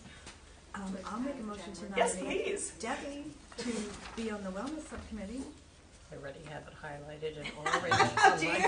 Yes. I'll second that. Okay, so we have a motion to appoint our newest school member. Can you, Deborah, how do you say your last name? Lucasco. So Deborah Lucasco to be. So right now there is no one on that. Sorry, excuse me. Can you wait? Okay, so we have a motion and a second. Okay, now we're in discussion. So I fully support this. I think it's wonderful, and especially as a medical professional, I think it's a great opportunity. This subcommittee is state mandated, and in the state mandate, it does say that a school committee member has to chair the subcommittee. We are very fortunate to have a wonderful, what's Trish's official title? Supervisor of Food Services. Yeah, Supervisor of Food Services, who is the co-part to the school committee member. But there has been a request from, I believe, a member of this school committee or this subcommittee that 2 people sit on this one, and so we are not mandated to do that. But I think I just wanted to bring up the fact that someone had made the rationale that it might be. I don't know if this is the word they use, but for lack of a better word, unfair that some subcommittees have 2 school committee members and some only have 1, and that there was a discrepancy, and I thought that was a very valid point. And so, I'm not saying that we have to do 2 today, but I just wanted to, 1, say if Debbie is that person, that I wanted to make sure Debbie understood the responsibility that you were taking over the subcommittee chairship with great support from the administration, and also that we could consider adding another one at a different time, or tonight even. So just. I know that was a lot of mumble, but I hope you got it. So we have the current motion there. Any further discussion? Well, will somebody tell me what I need to do on that? Like what the No, we on will- the committee, so yeah, I'll get oriented and stuff. Yes, we will be, I'm sure, Trish would be a great resource, as well as I will send, I would send you I actually believe I have it from last time, a document of kind of the responsibilities, roles of the committee, et cetera. But I think the administrator on that will be a great resource as well. And then also all the old meetings are, or at least the past years probably-ish, are recorded as well. So I think you would want to reference those. Any other discussion on the motion that's here right now? Okay, hearing none, I'll call the question. All those in favor, please say aye. Aye. Okay, great, thank you so much. And then the next one is a school committee member to be the liaison for CLAC. Do we have a motion for anyone there? You're again like my students. Like if I don't make eye contact with her, I would be. I am happy to serve as the liaison to that group as a parent of children in the district. It's very interesting to me as well. So I'm happy to attend those meetings and be our liaison. So I will nominate myself. I'll second that. Great. Any discussion? I just want to just make a note that I think this group and this very dedicated group of parents and guardians do such great work for their students and advocating for it, and I really appreciate the partnership that the administration has. I've seen really great response from both Ken and Rob and Rachel and others in connecting with them. And I would say too that as if appointed to it, I would advocate for them to be able to meet in different modalities with our state government, because I know that's really important to this group to not. I think there's a barrier to getting to this meeting sometimes with being needing to be home for the children. So, any further discussion?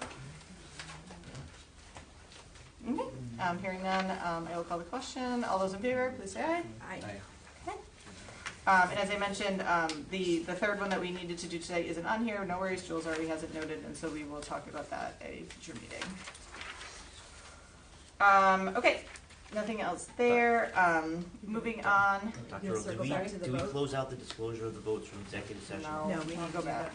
I wasn't going to forget. I was just excited about the next one. I was, maybe. Okay, so how do we motion this, Andrew? Do I mean, or do I just you don't do need to motion it, just disclose it.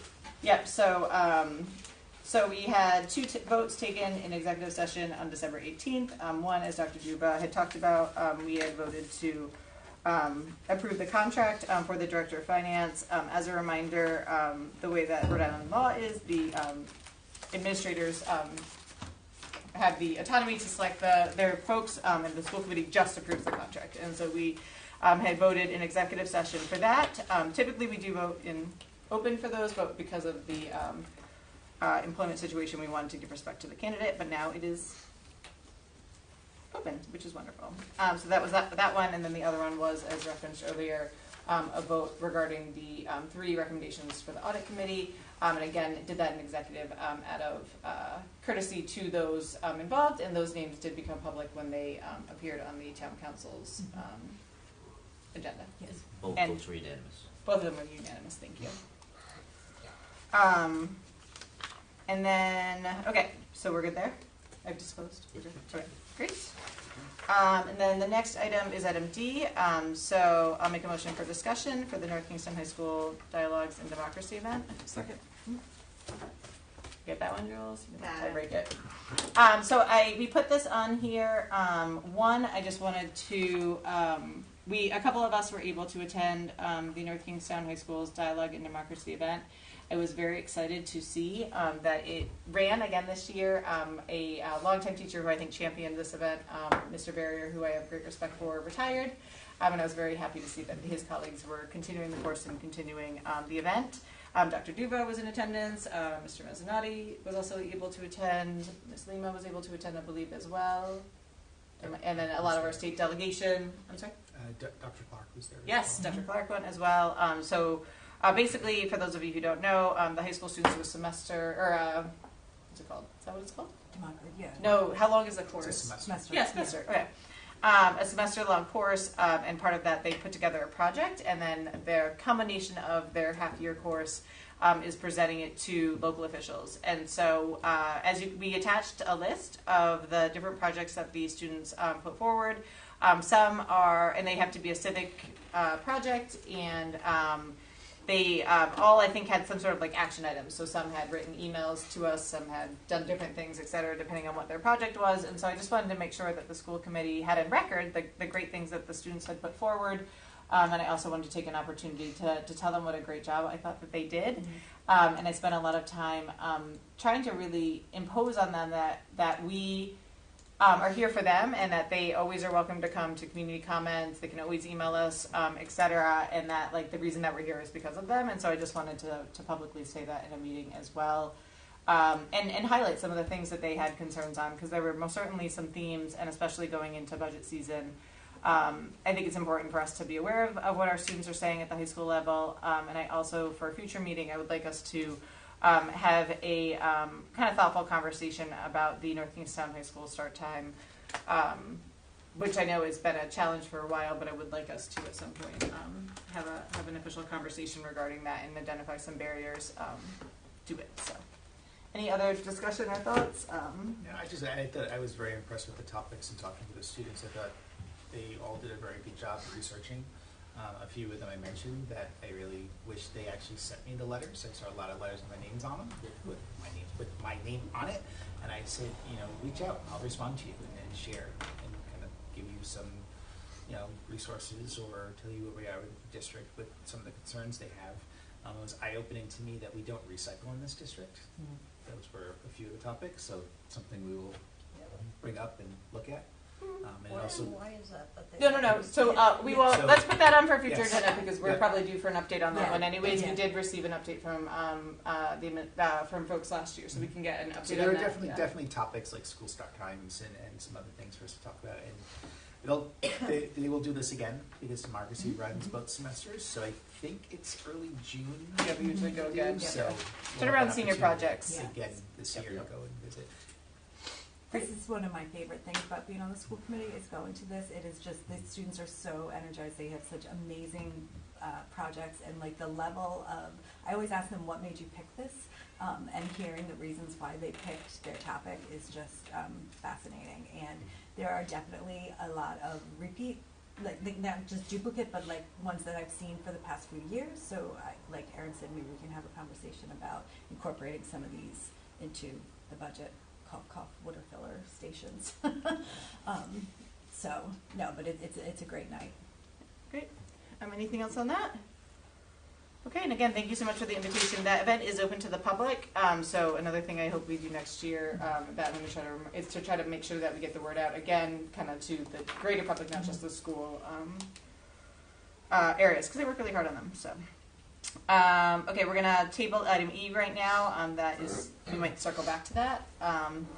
And so we will go to correspondence. So I'll turn it over to Ms. Oops, sorry, hold on 1 second. I didn't realize we were there. It's like when I took the chip from yeah, I know. So since our last meeting on the 18th, we've received the following correspondence. January 2nd, Matt McCoy requested RSVP for North Kingstown 350th anniversary kickoff event. January 2nd, Catherine Anderson regarding policies. January 12th, George Wheeler regarding private softball lessons. January 15th, Heather Murphy regarding agenda item.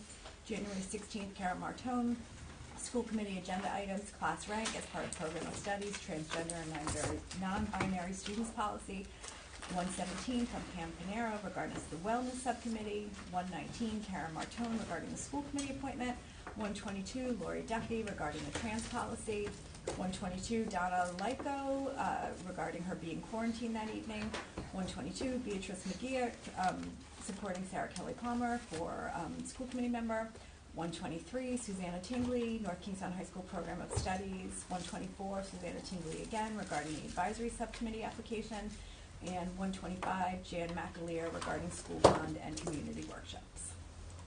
Okay, thank you so much. And as a reminder, we do have a centralized school committee email that goes to all of us, and that is what we report out here.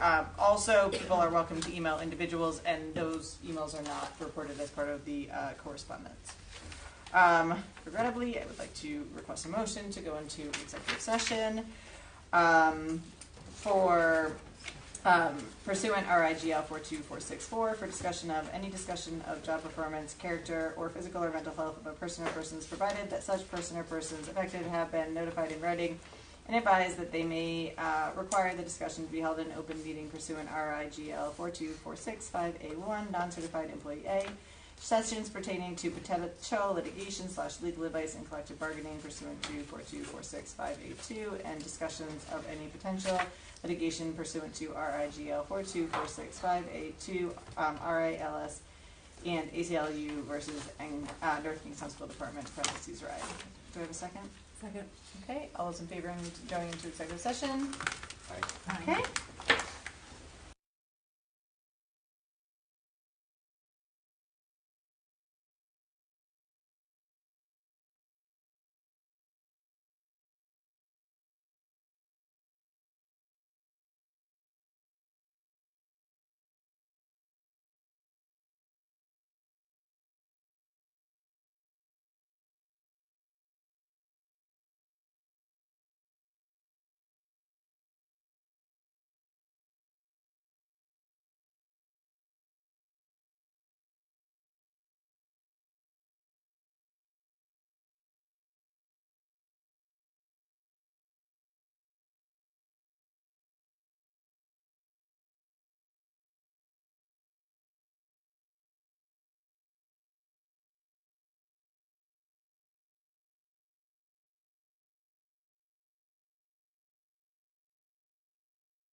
except just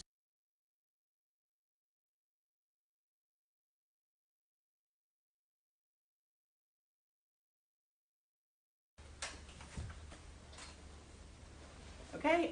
We're returning from executive session. I'll disclose that no votes were taken in executive session. Can I please have a motion to seal the minutes from executive session? So moved. Second. Okay, all those in favor, please say aye. Aye. And then can I please have a motion to adjourn? So moved. Second. Okay, all those in favor? Aye. Aye. Thank you so much. Thank you so much.